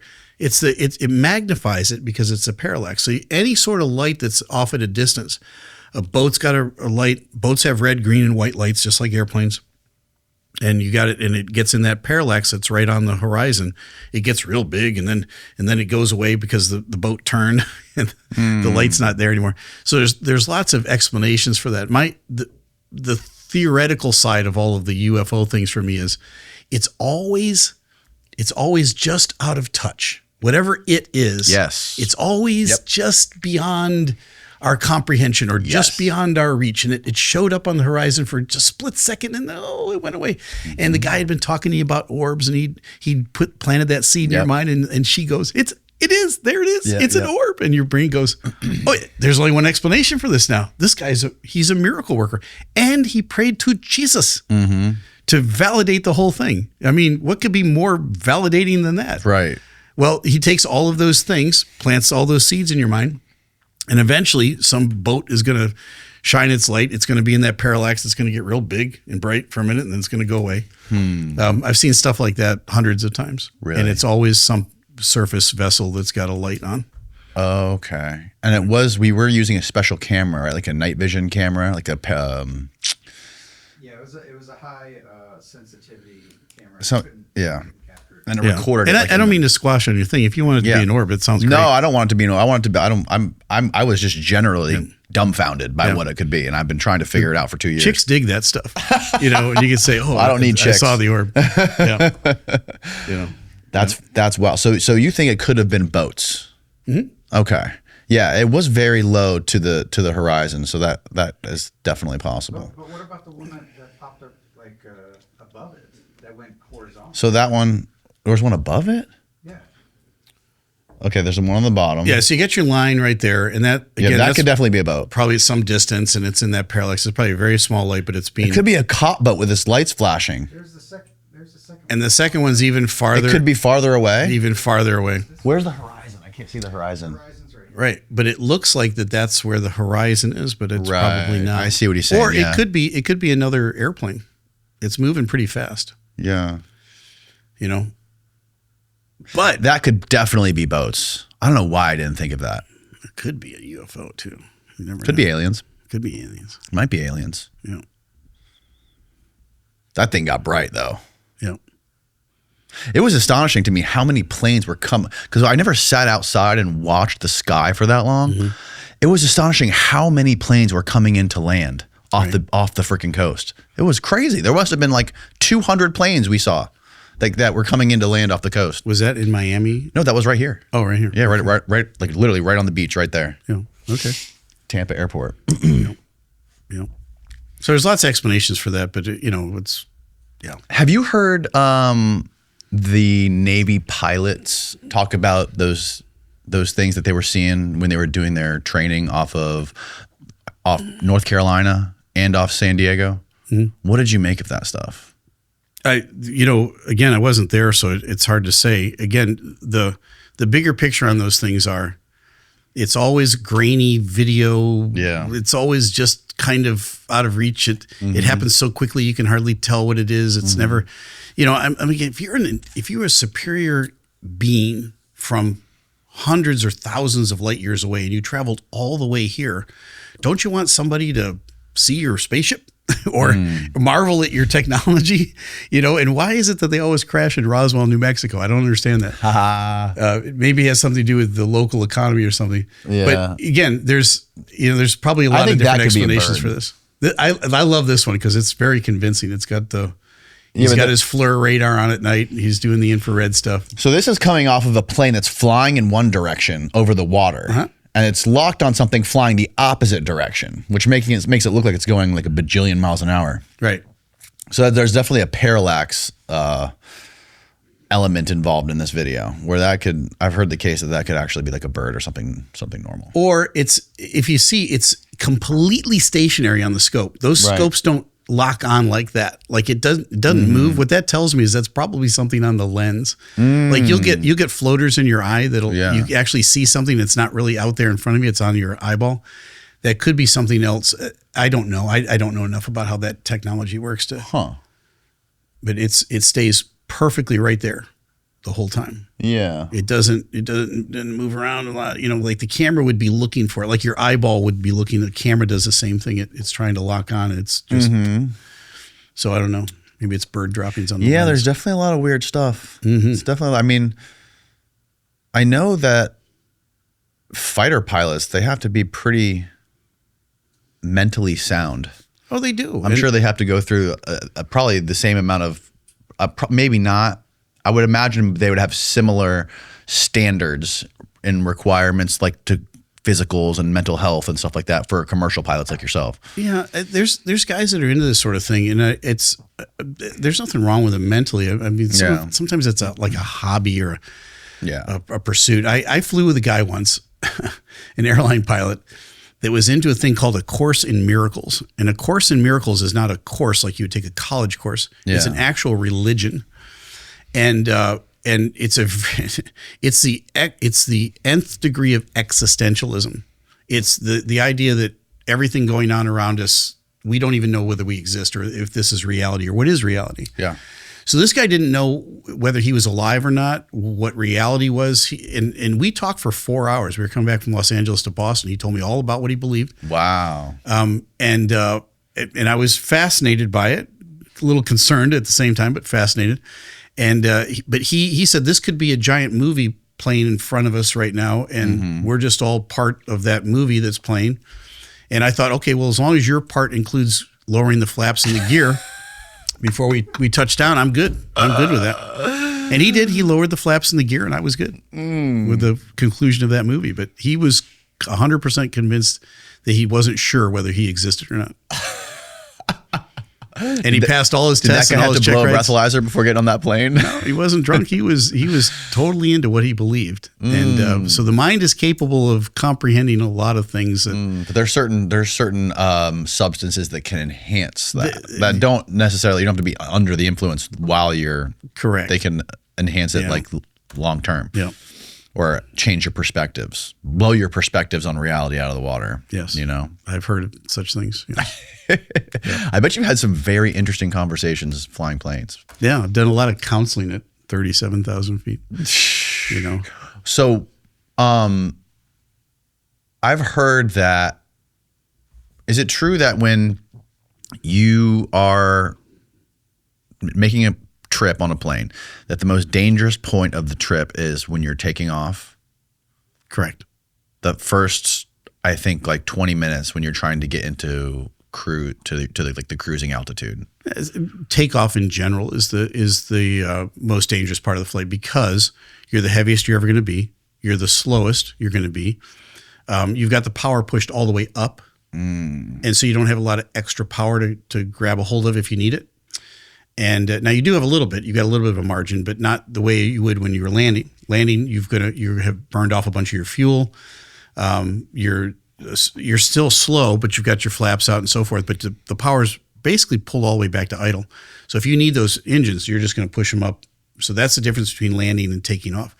Taking off is the most precarious because your thrust is all the way up, and you're the heaviest you're ever going to be.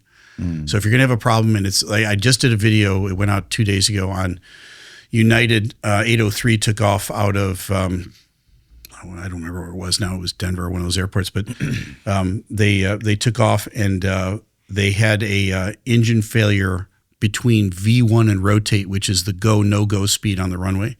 So you have to, if you lose an engine after V1, you must go flying. You don't have enough concrete in front of you to stop the airplane. Right. So it's the worst possible place to lose an engine. They lost an engine. They rotated. It was out of Dulles. They took off. They lit the side of the runway on fire because of some of the debris that went over into the dry grass.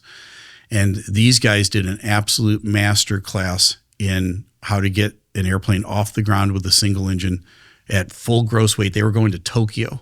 Oh my God. That was as heavy as a 777 gets. From Dulles? From Dulles all the way to Tokyo. 6,000-mile trip. That's as heavy as it gets. They lost the engine at the worst possible spot. And just like their training, I get trained in this every 9 months. So they fail an engine on the runway at max gross weight, and you have to get that airplane airborne. So they're climbing out, and they're doing a great job. The air traffic controller's asking them for information. Tell us about this. Tell us about it. And finally, the pilot just goes, I'll get back to you. I'm busy. Just they're doing checklists? Yeah, he's trying to fly the airplane. Right. Because it's a real thin margin, but the airplane will fly fine on one engine, but you don't want to stall it. You don't want to get too slow, but you still got to continue to climb. So it takes the skills of a guy that's been around for that many years to fly that airplane safely out. And they did it right by the book. It was a brilliant rendition of how that should go. And they were able to turn it around and land it? Mm-hmm. Yep, wow. They got the airplane up to altitude. They got all their checklists done, did all their communicating.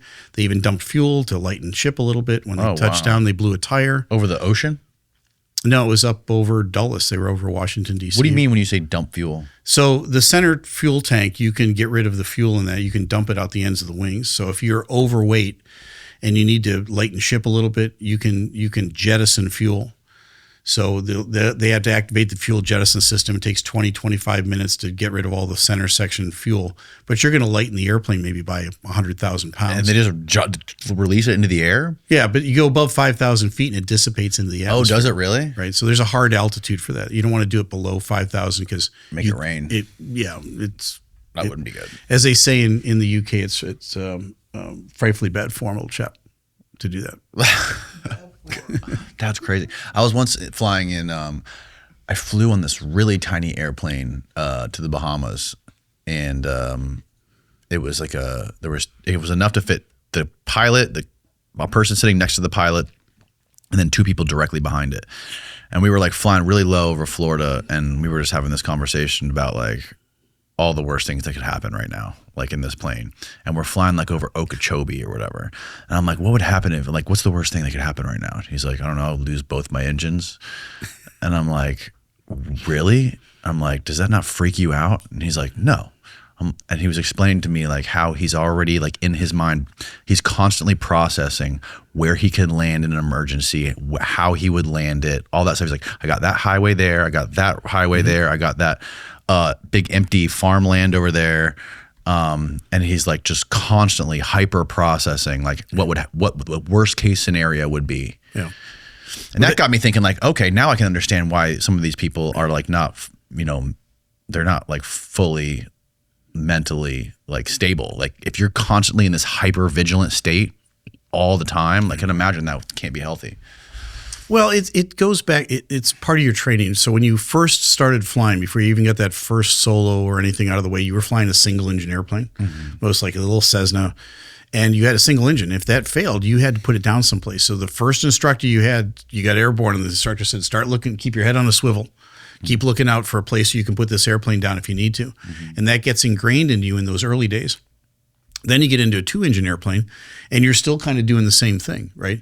Now, this thing was probably a 1-engine now that I think of it. Yeah, single-engine airplane, your head's on a swivel all the time. Because if you lose your one and only engine, you're going to have to put it down in a farmer's field, on the beach, on a road, someplace. So I've got my own airplane now, and it's a single-engine airplane. I hadn't flown single-engine in 30-plus years, and as I was flying it back from where I bought it, I had that same nervousness back when I was a young pilot. I'm sitting there the whole time just on edge, doing like this. Like, okay, I can put it down there, I can put it down there. And I thought, I haven't lived like this for a long time. Yeah. Right? Because the 777 is so reliable. I'm not sitting up there the whole time thinking, where am I going to put this airplane down? I'm going to fly it to some major airport. There's always so many crazy stories about single-engine airplanes in Florida. I feel like every day in the news, you get some crazy, wacky story. Yeah, there's a bunch of them down there. Was an interview I watched with this pro golfer, I think it was a younger dude. And this was on went on somebody's podcast, and he was explaining how he went golfing with Donald Trump at one of the I think it was the golf course in West Palm. And they're like sitting there, like in the golf carts or whatever. And all of a sudden, like Trump security comes rushing over to him. He's like, Mr. President, there's a situation. We need to get you off the golf course. And he's like, what? And apparently, like this all happened so fast. All of a sudden, these like fighter jets came in right above them. And there was this little single engine Cessna flying over the golf course. And I guess there's some crazy protocol where wherever the president is, there has to be a no-fly zone around him. And there was this like old guy in like his 70s or 80s maybe, I don't know how old he was, flying his single engine plane really low right above the golf course where they're playing golf. And these freaking fighter jets come in on both sides of it. And it happens all so quick.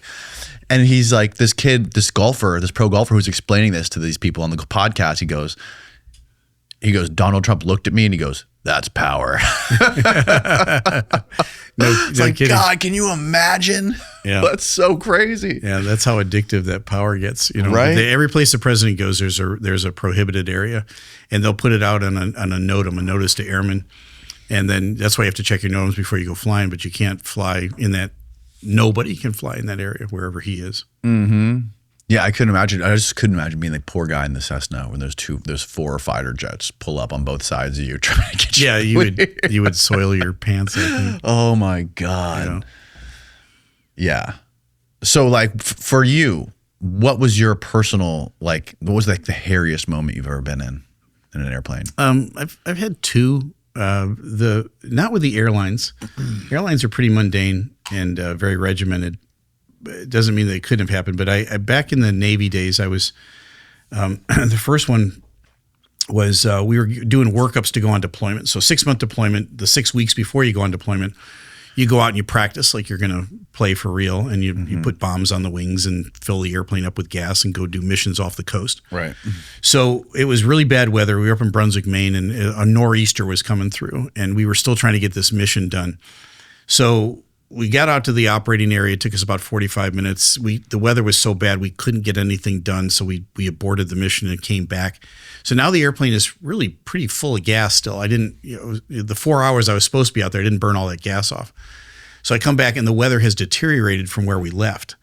And I'm thinking, I just want to go home, right? So we try an approach and we come down and we had to wave off because we didn't get the runway, and we came back a second time, and the wind was whipping 90 degrees off the runway. It was within the limits of the airplane, but it was really blowing hard, and the rain, like just buckets of rain. And the surface of the runway, the wind was blowing so hard there was like little bubbles in the water. It was blowing that hard. Whoa. So we got the airplane down, we touched down. I brought the 4 engines on that airplane. I brought all 4 engines into reverse. And we were hydroplaning, but I didn't know it. You don't know you're hydroplaning until you go to touch the brakes. And so I tried to bring it in reverse, and the airplane starts sliding sideways because the wind is blowing us that way. And I'm like, holy moly, we're sliding. So I brought them out of reverse, and I hit the brakes. When I hit the brakes, nothing happened. It was like a cheesy Saturday afternoon movie where they cut the brake lines, and the guy's hitting the brakes, and I'm pounding the brakes and nothing. And so we're not slowing down, and I tried bringing it in reverse again. We lost about another 50 feet, and we're just about off the side of the runway, so don't do that again. My co-pilot, God bless him, we had 2,000 feet of runway left in front of us, and he yells out to me. He goes, 2,000 feet remaining. And I looked at my airspeed, and I'm doing about 110 knots still, and I touched down at about 125. So I've lost 15 knots in all the runway we've burned up. And I'm like, oh man. And so I'm thinking we're going off the end of the runway. It was pitch black night out. We had bombs on the wings, full of gas. So I remember having that fleeting thought of, okay, when we come to a stop off the end of the runway, if I'm still alive, how am I going to get out of this airplane? I went through a real quick inventory of the 3 ways to get out of the airplane. And then I just threw up an arrow prayer. I just said, God, help stop this airplane. Mm-hmm. And I think I even said it out loud. And I hit the brakes one last time. And at the far end of the runway, I guess it was dry enough that the brakes took. Now, so the airplane is like a giant tricycle, right? It's got a nose gear and 2 main mounts. So we're sideways because of the wind. So this tricycle is sideways. And when I hit the brakes and they took, the airplane started to hop, And so it's like, bam, bam, bam, bam, bam. And we're coming to the end of the runway, and I'm like, I'm going to go off the end of this runway. So I grabbed the nose wheel, the little tiller's off to my left, and there was a taxiway that went this way. And I just grabbed it and pulled it for as much as I could to get a little bit of nose wheel action going that way. And we stopped. And the engines are turning like that, and the wind is blowing against it, and the airplane's shaking. And I looked, and the nose of the airplane was off the end of the runway, but the front main tire was behind us a little bit. That's where it sits. It was actually still on the pavement. So it was a 10,000 foot runway, and we used up 9,999 of it. That's insane. Yeah. So we stopped on the runway, and now the guys behind in the back, they have no clue what's going on. They're just along for the ride, right? So there's 4 of us up in the cockpit. So it was one of those moments where we all took our headsets off and put them in our laps because we're all just like, And eventually one of the guys in the back comes like, hey, flight, are we going to taxi off and get rid of these bombs? And I'm like, yeah, just give us a minute. And then the tower called, hey, you guys okay? Yeah, we're okay. We're just having a moment. We'll be with you. So we taxied off. We got rid of the bombs. I went to get out of my seat, and my knees were knocking so bad I couldn't stand up. And it's hard to describe that feeling. I'm looking at my legs, and they're doing like this inside my flight suit. And I'm like, okay. And that was the adrenaline letdown. So oh my God. That was number one. The other one was very similar. I was flying students around one day in a King Air twin engine airplane, and we had the rudder got stuck, and the airplane started to kind of go over at about 20 feet, and it's counterintuitive, but if you pull the power back off the opposite engine, the airplane will right itself. And I did. I don't know why I did, but I did. And the airplane righted itself. We came around. I slammed on the brakes, and the same reaction. My knees are just knocking so bad. And the students had no idea what was going on. They're totally clueless at that point. And I'm like, oh. So after that second one, I went up to my ops chief. This was a Monday, and I told him what happened. I said, don't put me on the schedule until next Monday. I said, I need to go have a week and just reflect. And he looked at me and said, okay, just let me know when you want to come back. Wow. And it didn't come off my leave or sick or anything. I just had to have a mental health week, and I came back the next Monday. I said, I'm good to go. That's good. You need to have the mental health but time. Sometimes you just got to reflect on your life choices. Yeah. Yeah, totally, man. Yep. Yeah, it is. It's funny. I don't know if it's funny, but it's interesting how even the most devout atheists will find God on an airplane when there's turbulence or when something goes south. I even saw this morning, I was watching just some random stuff on YouTube, and there was which I don't know if this is a good idea or not. You could probably allude to this better than me, but the pilot got on the comms, and he was like, "Everyone, please pray." No, that's not a good thing to do. And it was some airline over in India, or not India, somewhere over there in that part of the world, and something happened with the engine where the plane was rattling like a closed drying machine for like an hour and a half, and they had to land it. Something was wrong with the engines, and he was telling everyone to pray. Yeah, that might. You got to know your culture, and that might work. Maybe in a different culture. Back in the day when I was training students, back in the early '90s, we had Saudi Arabian students that came over, and they're all Muslim. And those guys, we'd get up in the airplane, and we would give them emergencies on purpose as part of the training. And we'd fail an engine, not fail it, but pull the power back on it. And to a person, they'd start praying. And so you had to work them through that. And I'd say, Muhammad, or whatever the guy's name was, I say, look, we're going to go up today. I'm going to fail an engine on you. I'd be more than happy to pray with you when we get back down on the ground. Right. But I will give you a down. I will fail you if the first thing you do is start praying. I need you to do your emergency procedures. And it was about 50-50. These guys would stop. They'd get in a panic, and their first reflex was to pray. Right. And they go, this is not a time to pray. This is a time to do step 1, step 2, step 3, as you memorize them, and fly the airplane. And the guys, they would get over it, but part of the training was to get them over their initial impulse, either to scream or to just kind of have tunnel vision, or to pray in their case. And they did. They'd eventually get through the training, and they're good to go. Yeah. Yeah, that's a weird thing. There's a time for praying, and there's time. Definitely when you're flying an airplane, it's not a time to pray.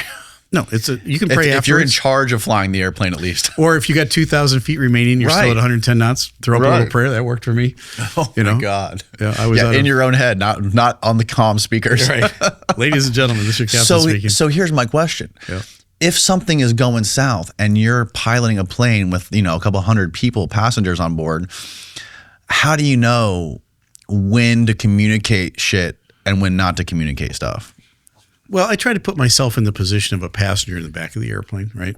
So you're trained from day one, like that head on the swivel thing. You're also trained aviate, navigate, communicate, in that order.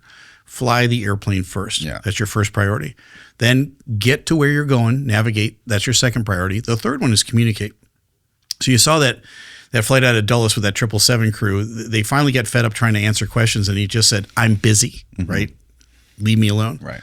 I'll get back to you when I can. That's the least of my priorities. Right. So same thing with the passengers. You do want to let them in on what's going on. And I think people appreciate honesty. Now, there's varying degrees of honesty. You can be totally blunt and have that shaky voice and go, I don't know what's going to happen. No, you don't want to share that level of honesty. Right. What you do want to be is reassuring. Most pilots are pretty good at it. And just tell people what's going on. Hey, folks, we've got the right engine. We've had to shut it down. Here's what happened. The airplane flies just fine on one engine. It does at all gross weights. We're going to come back to the airport we just took off from.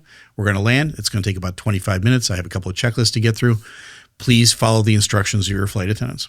That's all you need to let them know. And most people will be reassured. They heard from the guy in charge, and they feel reassured by that. He cares about you, and that he or she is in charge, and they've got it under control. Right. That's very reassuring, especially if you're. Do you have to practice that? No. No. It just kind of comes. It comes with the job, Right. Because I imagine there's got to be certain folks, maybe from like the northeastern United States, who aren't that great of sugar coating stuff. Yeah. There's all sorts. We have all sorts of different personalities. Yeah. I've run into them. Some do it better than others. So is turbulence ever dangerous? Turbulence is annoying. It can be dangerous, but there's we just released a course called Conquering Your Fear of Flying, and in that course we talk about overcoming your fear of turbulence, because that's kind of like the number one thing. People don't like when the airplane starts to bounce. Right. So there's light, moderate, and severe turbulence. You're not allowed to be dispatched through severe turbulence. If it's known, they can't fly you through it. You have to go around it, or don't go fly it. Now, moderate and light, yeah, all the time, right? The airplane is not going to come apart. It's not. It's just completely over-engineered for that. Yeah. If you think about turbulence like the current in a river or water currents, when it's nice and smooth, it's like you're on the lake. There's just no currents. But you start going down the river, and the current picks up a little bit in speed. So you start getting into some light turbulence, and it's kind of annoying, but it's no dangerous to you. The moderate turbulence are like the whitewater rafting. You're kind of holding on to the armrest, and you're holding on to your drink, and you're going through the whitewater. You could capsize. You could in a boat, right? In the water, you drown in the water, but you're in an airplane. It's not going to capsize. It's not going to turn over. It's going to bounce. It's going to make you feel uncomfortable, but the wings aren't going to come off the airplane. They're not nearly as dense as the water is. It's just air currents. But like anything else, when there's converging currents that come in together, like the jet stream's going this way and something else is going that way, it's going to cause bumps. I try to avoid it just for the comfort level for the passengers, but there's no danger to the airplane at all. No danger. It's not dangerous at all. It's just annoying in the back, and it makes you nervous. That's reassuring. Right. And the other thing is, what the hell's this? He's going to show me all the Aloha Air. He said that planes aren't going to come apart, and this image popped up in my brain. Yes. Yeah. No, Aloha. I don't remember this. Yeah, that was a corrosion issue that they had with those airplanes, and that whole, because of the pressurization. What is that? Those are all the seats. Is that like 3 people? Is that plane on the ground? No, they were airborne. How did they get that photo? I don't know. It's probably Photoshop. That's got to be AI. That's on the ground. The other one was in the sky that you were just showing, Steve. Yeah, that's probably Photoshop. On the that one. Yeah, that's the ground photo. See the guy standing? Yeah. Somebody put it in the air. They put it in the air. I see. So what was the story with this? So it was a corrosion issue, and they had basically the airplane is pressurized from the inside, and if something starts to give way, it'll rip, and it ripped the whole top of that Aloha jet off. Whoa. That's a 737. But look, all that damage, and the airplane still flew. Did everyone survive? I think 3 people died. I think one row of passengers was like sucked out. Because they weren't wearing their seatbelts? Well, that's why I tell people, keep your seatbelt fastened. Yeah, that's right. That's the worst. I never buckle my seatbelt. That's the worst case example of that. But okay, I'm gonna convert you here. I always go like this when they're walking by, so they can't see if I'm wearing my seatbelt or not. Why do you do that? Why do you do that? Because look above you, 12 inches, 18 inches above you is a hard surface. Right. So you're probably not going to get sucked out of the airplane like that. That's a 1 in a billion shot. What's going to happen is you're going to be in some turbulence that pops up that fast, and you're going to come out of that seat, hit that overhead, break your neck, and that's it. Oh. And you know how much liability the airline is under? Zero, because that seatbelt sign was on, and I probably came on and told you to fasten your seatbelt. And if you unbuckled it, that's on you. I'm converted. Yep. So let me ask you this. Where is the best, safest seat on the airplane for somebody? Your couch at home, there isn't one. Really? I'm sure depending on how the plane, if a plane crashes. No 2 plane crashes are the same. Right, so it's hard to run the numbers on that. Some people say the back of the airplane because the front of the airplane takes the impact. Right. Some people say 11A because that guy in Air India walked away. He was in 11A. In India? Yeah. And he just... next to the exit?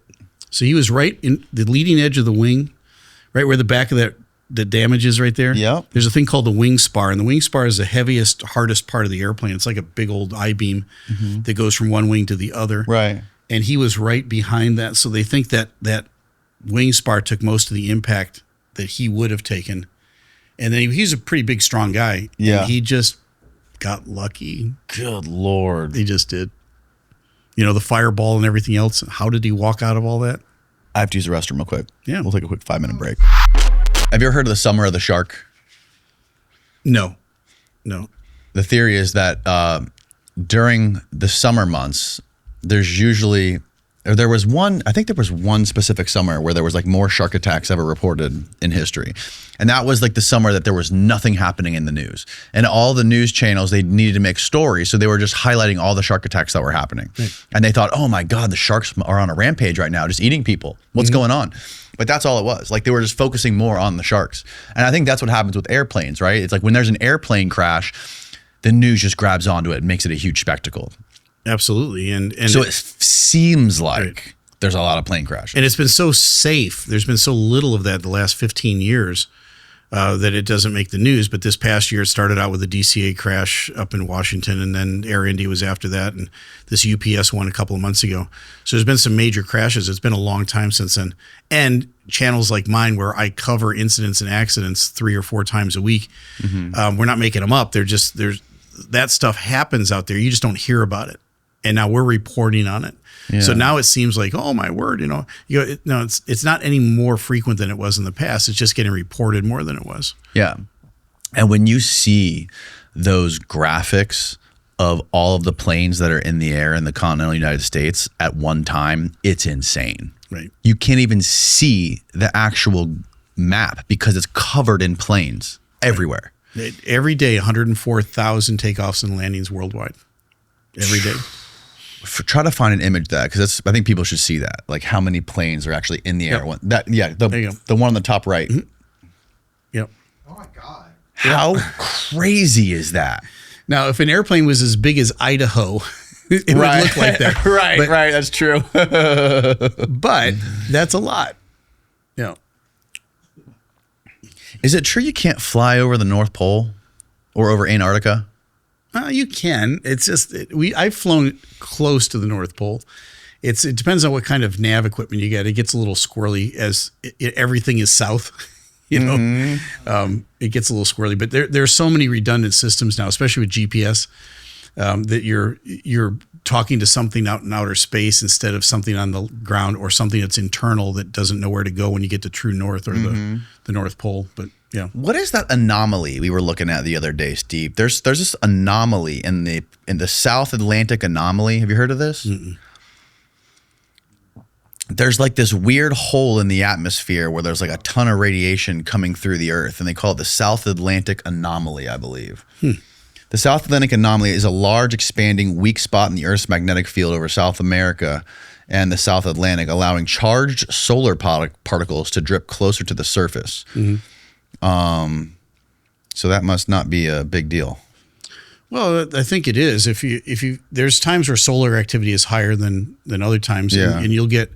Yeah, look at that. That's crazy. Yeah, we just did a video talking about a bit flip, and how this airplane, I think it was a JetBlue airplane coming from Cancun, just nosed over, and that's what started. They grounded all the Airbuses, not all of them, half of them, about 6,000 airplanes to update the software because this bit flip possibility, and that they said happened because of a solar flare.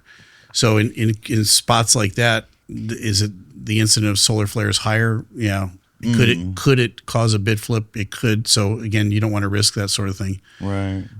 But it's all kind of very rare anyway to see a bit flip is once in a lifetime. Go back to that last graphic, Steve, that you had with all the airplanes in the sky at once. So what's up with those circles? Why are there no planes in those circles? It's called the Himalayas. So nobody flies over the Himalayas. Oh, those are mountainous areas. Correct. Okay, that makes sense. Yeah, you can't really. There's no. So the Himalayas are 35,000 feet. If you got an airplane that's capable of flying over it, you've only got 2,000 foot of clearance. And then if something goes wrong and you lose an engine and you have to descend, you got no place to go. Right. You're in a bowl and you can't get out of it. So those circles are bowls where nobody can get out of it. So they don't frequently dispatch an airplane through those places. You go around them. That makes a lot of sense. Yep. Mountains. I would be remiss if I had you on the podcast, or if I had an airplane pilot podcast, and I didn't ask him about the Bermuda Triangle. Mm-hmm. What's going on there? I was into that when I was a kid. I read like everything about the Bermuda Triangle back It's in the day. fascinating. So the Bermuda Triangle, people that aren't aware, is the triangle if you connect the dots between Miami, Bermuda, and Puerto Rico, right? Mm-hmm. Yeah, something like that. And allegedly there's been more planes disappearing in that area than ever. Yeah, and ships. There was some ghost ships where the ship was just floating and everybody was gone. There was even a story where there was a plane that allegedly time traveled or something through the Bermuda Triangle. Have you heard that one? Yeah, I hadn't heard that one, but there Pull was up the story with that one, the time traveling like a airplane. flight of 4 or 5 World War II airplanes, and they all disappeared, and it was weird stuff. I was into that when I was a kid. I haven't looked at much. All I know is that that's an extremely dense area for air traffic. Is it? Yeah. So the odds of something happening in that area are going to go through the roof. And then when you start to plant those seeds of, and you name it something, the Bermuda Triangle, it just becomes fascinating. And all of a sudden you're maybe seeing or reading something into it that's not really there. You've never seen anything weird with your instruments or anything flying through there? Nope. Never. Nope. There's no weird magnetic force there. And I've flown in and out of Miami bunches of times right through the Bermuda Triangle and nothing. Really? Yeah. But, Wow. makes for great books and stories and videos. Yeah. Did you find the time traveling thing, Steve? The story of the plane? Oh, what is this? The Bermuda Triangle time travel airplane myth is fueled by real events. Most notably, the pilot Bruce Gernon's 1970 claim of flying through a time-bending vortex, reducing a 90-minute flight to 47 minutes. Oh, that's not much. The stories of Flight 19's 1945 disappearance, where compasses failed, leading to loss. Huh. And then that's Flight 19 right there. Oh, okay. There was an old Interesting. episode of The Twilight Zone back in the day where they were coming back from Europe to Idlewild Airport back in the day. It's what JFK was called before it was JFK. Mm-hmm. And they go through some time warp, and they're looking for the airport, but all it is prehistoric land, and there's dinosaurs on the ground, and they're like, what happened? They went through some time warp. It's true because it was on an episode of The Twilight Zone. Okay, yeah, that's a little good diagram of the Bermuda Triangle. Yeah. See, it's like Niagara Falls. It sucks people in like that and then fills itself in. Right. Hate it when that happens. Yeah. Damn it. You're here to you're killing all my dreams here. You're killing all my I fantasies. told you I was into that stuff. I mean, there's all sorts of great stories about the Bermuda Triangle. Yeah. And maybe I'll do a video on it sometime. So for you, what has been like the most like out of all the stuff that you've produced on your channel, like all the content that you've made, like was there anything that surprised you that, like, because obviously you're kind of like when you were a pilot your whole career, you're kind of like living in a bubble, right? You're not like really like dealing with the public's perception of this stuff and dealing with like the specific anxieties or interests of the public. But now that you're kind of like in the public light doing all this stuff, you have much more of a connection to like people's interests and what people are afraid of. Like what's kind of shocked you or surprised you the most about that? Sure, that's a great question, because you get in. There's the having a social media influencer position that's different than being a pilot from day to day, but you don't realize how interested people are in what you do as a pilot. I always told my co-pilots, I said, look, we've got the greatest job on the planet. If you're going to trade hours for dollars, this is a great job, and it's one of the few jobs on the planet that still has a fair amount of respect associated with it. Kids wave to you from the airport. People think you're neat. They want to know what you do for a living. When you go to a cocktail party, that people will chat it up with you. Oh, tell me about flying an airplane, right? Yep. So it's people respect that position. So that you have to respect it as well. In addition to that, now having a channel where we're talking about incidents, accidents, or stuff related to aviation, you take on a journalistic responsibility, which is something that I would have never associated with me years ago. I didn't have any journalistic responsibility of anything. But now we have a voice in the space, and people tune in because they want to know what Captain Steeeve thinks about something. And that really solidified with the Air India crash, because we were the first ones to break the picture of the rat. So the rat is the ram air turbine that deploys if you lose both engines on a commercial jet. And everybody was, in the first few days, they were talking about the different theories of what they thought could have brought the airplane down. And you could hear in the audio, you could hear the rat deployed, because the rat sounds like an Evinrude engine, a little real high pitched, Evinrude screaming for its life, because it's got a little prop on it, and it provides hydraulic and electrical power to an airplane that's lost both engines. But we were able to see it in the picture. So we've got big monitors like you do here, and we blew it up. And I said, oh my word, you see that right there? That's the rat. So we went public with that, and all of the major news agencies around the planet started showing that picture that we put up first. So that was kind of a big heavyweight moment. I was like, wow, we broke the news on this. Yeah. And then all of a sudden you become kind of the voice of, there's a responsibility that comes with that. You have to be real careful. Yeah. That you don't jump the gun on stuff, and you don't try to sensationalize something. I always want to have 2 or 3 backup sources for what I'm saying.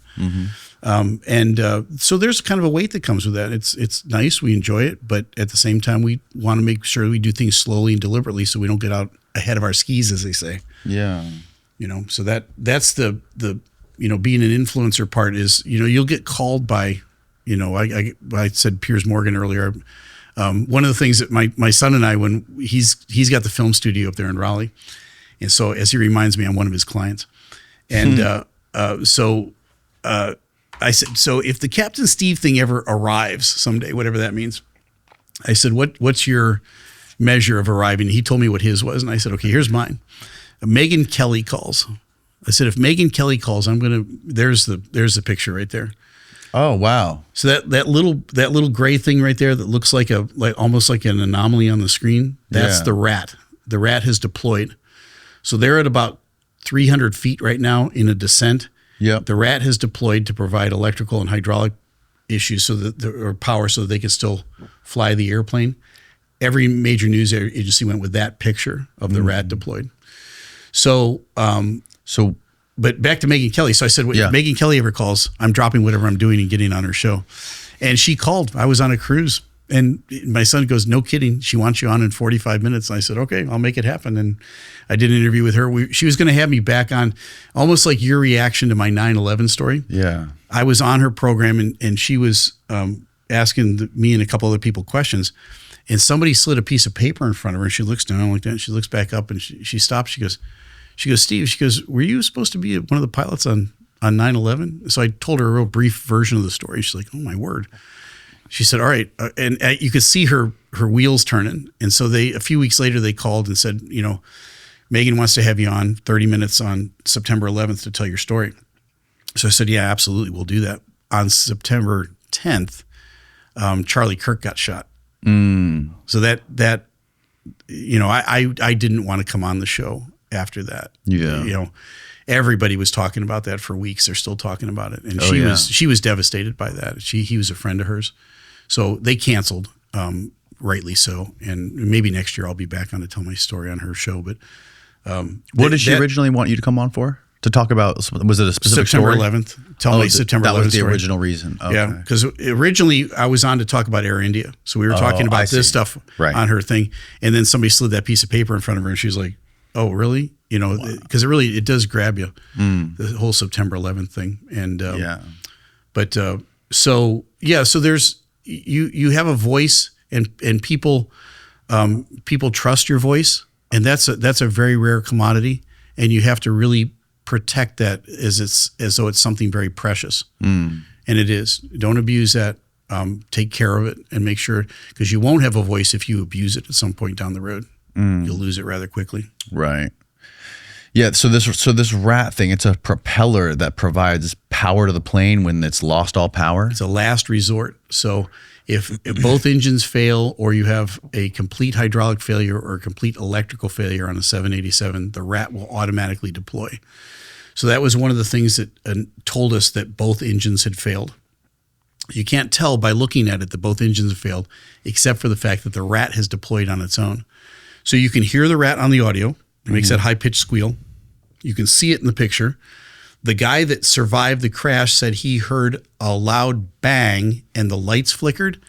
Now, I don't put much credibility in an eyewitness, especially a guy that just survived a plane crash. It could have been anything that caused that, and his brain could be playing tricks on him. Yep. But when that rat deploys, it deploys, wham! It hits real hard. It comes out instantaneously and begins to spool up, and it takes over electrical power in the airplane, so the lights would flicker. So what he said was right in line with the rat deploying. And then the captain, I think, or one of the pilots had made a mayday call. And so with all four of those things put together, we went public and said, we think it's a dual engine failure. And it ended up being a dual engine failure. Right. Right. Good Lord. Yeah, that's wild. I had no idea that was a real thing. Yep. Thankfully. Right. Have you heard of the Japan Airlines incident where the guy allegedly saw this crazy object in the sky? Remember, we had a NASA physicist on here a couple months back, probably about 6 months ago, a former employee of NASA, he was employed as a physicist, and now he's a professor.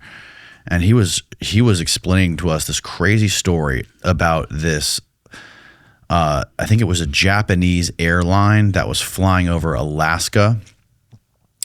And he said that this thing pulled up next to him that was the size, it was like 1,000 times bigger than his airplane. And that he landed and he had to go through gave the testimony or whatever. And he had to go through all these psychological evaluations and all this stuff. And one of the air traffic controllers or a radar technician or someone on the ground corroborated a story and saying, yeah, there was something crazy on the radar. And I think it's just like a legend now. Do you remember this, Steeeve? The story of this? Oh, this was oh, wow. It was that long ago? 86. I thought it was more recent than that. Oh, wait, that's not. Oh, yeah. Okay. So it was a cargo airliner. Right. It was a Boeing. Japanese Boeing 747-2000F cargo aircraft flying from Paris to Tokyo was involved in an extensive UAP sighting in its leg over Alaska. So go to the images of it. There's crazy illustrations of what he explained he saw. Just go to images from where you were. Well, okay. Yeah, images. There you go. That's how big he says he thought it was. This thing that pulled up next to him. Crazy. So there's books written about it. And apparently this guy was like totally sane. And there was someone who corroborated it on the ground. Yeah. Over Alaska. Yeah. No, they didn't mess with the plane at all. The plane was fine. Right. I think it just like pulled up next to him and then like disappeared. So they come from thousands of light years away just to harass a 747 to go home or disappear again. Right. You know, that makes a lot of sense. Some people think that they're already here, that they live under the water. Yeah, they could. There's lots of water that's we've explored more of Mars than we've explored of our own oceans. Yeah, which is pretty wild. Yeah, they could, but why? I just always go back to the question: why? Why would you come all the way here just to hide? Well, the theory is that most people have most of the most rational theories that I've heard is that it's a basically similar civilization to us that just lives under the oceans. Mm. And they needed an ocean, and we were the next one available or something. Yeah. Well, the way the physicist described it, which is kind of fascinating, this NASA guy, the way he described it was if you're us and we wanted to inhabit other planets, we would look for planets with liquid water. Mm-hmm. Because the environment on the surface of other planets, the atmospheres are way all over the place. And with the pressure, the temperature, radiation, comets, solar flares, all this stuff, right, it would be too unmanageable. So you would find a planet that had liquid water on it, because liquid water can only exist between 32 degrees Fahrenheit and 200 degrees Fahrenheit. As well, if you're used to a certain pressure, you could just dial in your depth and figure out that pressure, right? Mm-hmm. Like the surface atmosphere of Venus is like 800 degrees Fahrenheit, and the pressure is like being 7 miles deep in our oceans. So if you could figure out how to get hop from ocean to ocean, you could figure out the temperature, the pressure and all that stuff. That was his hypothesis, which was pretty compelling. Yeah, which is great. If you're intelligent enough to figure out light speed travel or more than light speed travel in something that size, then you probably could figure out the problems with where you were to stay there.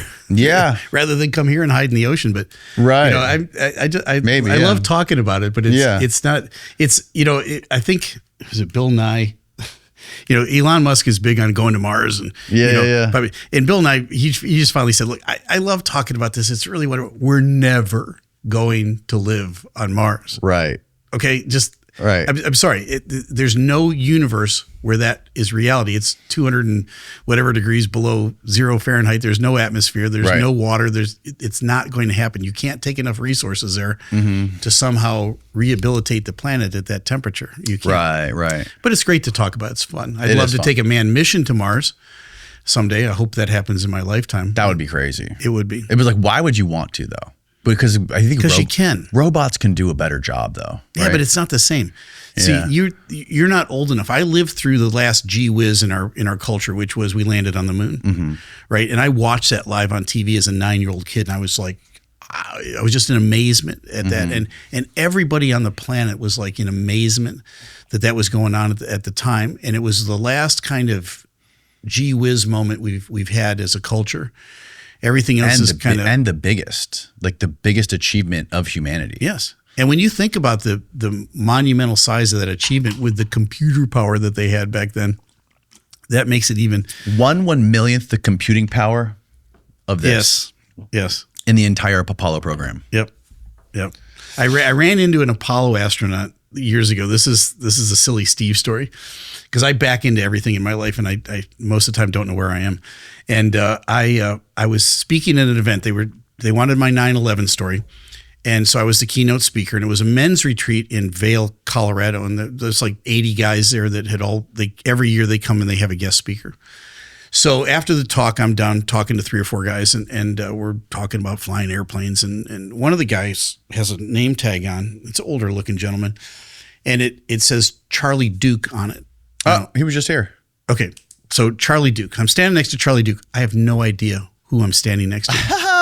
So one of the other people in the crowd looks at me and says, "Well, you must have flown fighter jets in the Navy." And I said, "Well, no." I said, "I flew an airplane called a P-3. I'm looking at his name thinking that sounds like an all-American name. Yeah. Charlie doesn't know this story yet. It sounds like an all-American name. I said, "Well, that guy probably did." And just thinking he had a great sounding name. And 1001, 1002, somebody says, "Or an astronaut," which goes right over my head. Right. And we're still yucking it up. So I go back to my room about a half an hour later. I'm sitting there thinking, that's a strange thing to say, or an astronaut. I got to Google this. Charlie Duke. 10th man to walk on the moon. Right. Everything. I see Charlie Duke and I'm like, oh my God, I'm standing next to Charlie Duke. What an idiot. So I got to save face. Right. So the next morning I come down for breakfast and I got to pretend like, hey buddy. So he and I are sitting at the same table and I had been stalking him all night. And I said, "Hey, Charlie," I said, I don't want to ask anything about your moon stuff. I said, "You probably get inundated with that." I said, "But you graduated from the Naval Academy and you retired as a general in the Air Force. How did that happen? Was it because of the space program?" And he explained, he said, back in the late 50s, he said the Air Force Academy wasn't in place yet. So to get officers for the Air Force, they would take them from the Naval Academy and from West Point. They would ask a certain amount to volunteer, and if they didn't, they'd get voluntold. And he said, "I just thought it would be a good transition, so I volunteered." He said, "The Mercury program was already going. They sent me out to Monterey for advanced master's degree, and I just had the right background, and I ended up in the Apollo program because of that." Yeah. So he explained that transition to me, which I thought was pretty neat. But at the whole time, I'm thinking he has no idea that 24 hours ago, I didn't know who he was. Yeah. It's so ashamed. The way I think about the Apollo program is very similar to the Concorde, right? Like we were just in a full sprint to beat Russia. Correct. And put every last resource we had into doing it. Nationalistic pride. We didn't care about the risk. Obviously there was an insane risk to human life doing that for the first time ever. And we kind of like threw that all to the wind just for the spectacle of it, just to prove it, you know. But there's something to be said for that. I mean, there's something that is courageous about winning the frontier or stretching the bounds of possibility, and there's a certain amount of human courage that goes into that. I think we're so afraid now and almost even paralyzed by, well, it won't be safe, and what if we get hurt, and then we lose that. That pioneer spirit that said, hey, I'm going to hang it all out there. And if something happens, it happens, but it's on me. I'm taking the risk. Let's go. Right. Yeah, I agree with you there, man. I definitely agree with you there. And it allegedly every president since what Bush won has said that they were going to get us back to the moon, and they haven't been able to do it yet. Yeah, we were supposed to do it 2 years ago. 2024 was supposed to be. Yeah, they keep pushing it back. Now they're saying, I think 2027. Yeah. Well, you have to have a good, compelling reason to go. Like, are we just doing it because we can do it? Or are we doing it because we're going to make a base there? Or, exactly. And is that cost effective? All those, the same things the airlines base their decisions on. Right. The government has to base their decisions on as well. So right. I'd love to go back to the moon just to go back to the moon. Is it cost effective? Is it economic? Yeah. And is it, it makes total sense that we would, if we're going to go to the moon, if we're going to go to Mars, we got to freaking get the robots there first to figure. I mean, they can do just as good of a job as far as tasks go, or analysis, or anything like the surveying. Mm-hmm. Like, what's a human? My 5 fingers are going to do a better job than these autonomous robots. Right. So yeah. But anyways, man, thank you. This has been a fantastic conversation. Well, good. Thank you. I really appreciate your time, man. I learned a lot. I appreciate it. This is the time went by really quick. Yeah. Tell people listening or watching where they can find you, get in touch with you, all that stuff. Sure. On YouTube, we're approaching 1 million subs on YouTube, and we're at Captain Steeeve with 3 E's, Steeeve on YouTube. And why the 3 E's? Is there a reason behind it? Okay, so there's a little story. There's a story behind everything. Yeah. So we started making short videos on the channel, and I didn't want to think of a sign off. I just started saying Captain Steeeve for fun. There's a waiter at a restaurant over in Milan. It's a little coffee joint that this guy's got a gift. His name is Rafik, and it doesn't make any difference how long it's been since you've walked into his restaurant. He will remember your name, and he will stretch it out. So our hotel was right across from this coffee house. So 2-3 years since I've seen Rafik, and everybody in his mind was a captain, whether you were or not. So you'd walk through the door and you'd go, Captain Steeeve, and he'd be really excited to see you. Right. And I thought, wow, this guy is, I'm the opposite of that. I don't remember anybody's name, but he remembered everybody's name. I thought that's really great. So when I started signing off as Captain Steeeve, I was thinking of Rafik saying my name out loud. And we did it for about the first 10 or 12 shorts we made. And then I thought I need to get more serious. So I'm just going to sign off Captain Steeeve. Right. Mm-hmm. So I dropped it, and the comments just lit up. Hey, I waited till the end. What happened to the Captain Steeeve? And people would spell it with 12 E's. And I thought, well, I've backed myself into a thing now. So it became Captain Steeeve, that drawn out. That's hilarious. Yeah. I'm glad you went with it, man. Yeah, that was me great. Too. That was a great decision. Me too. It is. It makes you distinctive and in kind of a fun. We're trying to be educational, informational, and a little snarky when we can be. Hilarious. I love it, man. Thank you again. We'll link all that stuff below. Yep. And we have Patreon stuff.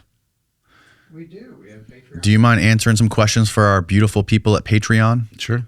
We have a Patreon members who ask. We'll do an episode personal of Ask questions. the Captain right now. Ask the Captain. All right, so that's it for the podcast. Thanks again, man. Thanks to everybody, and we're going to Patreon.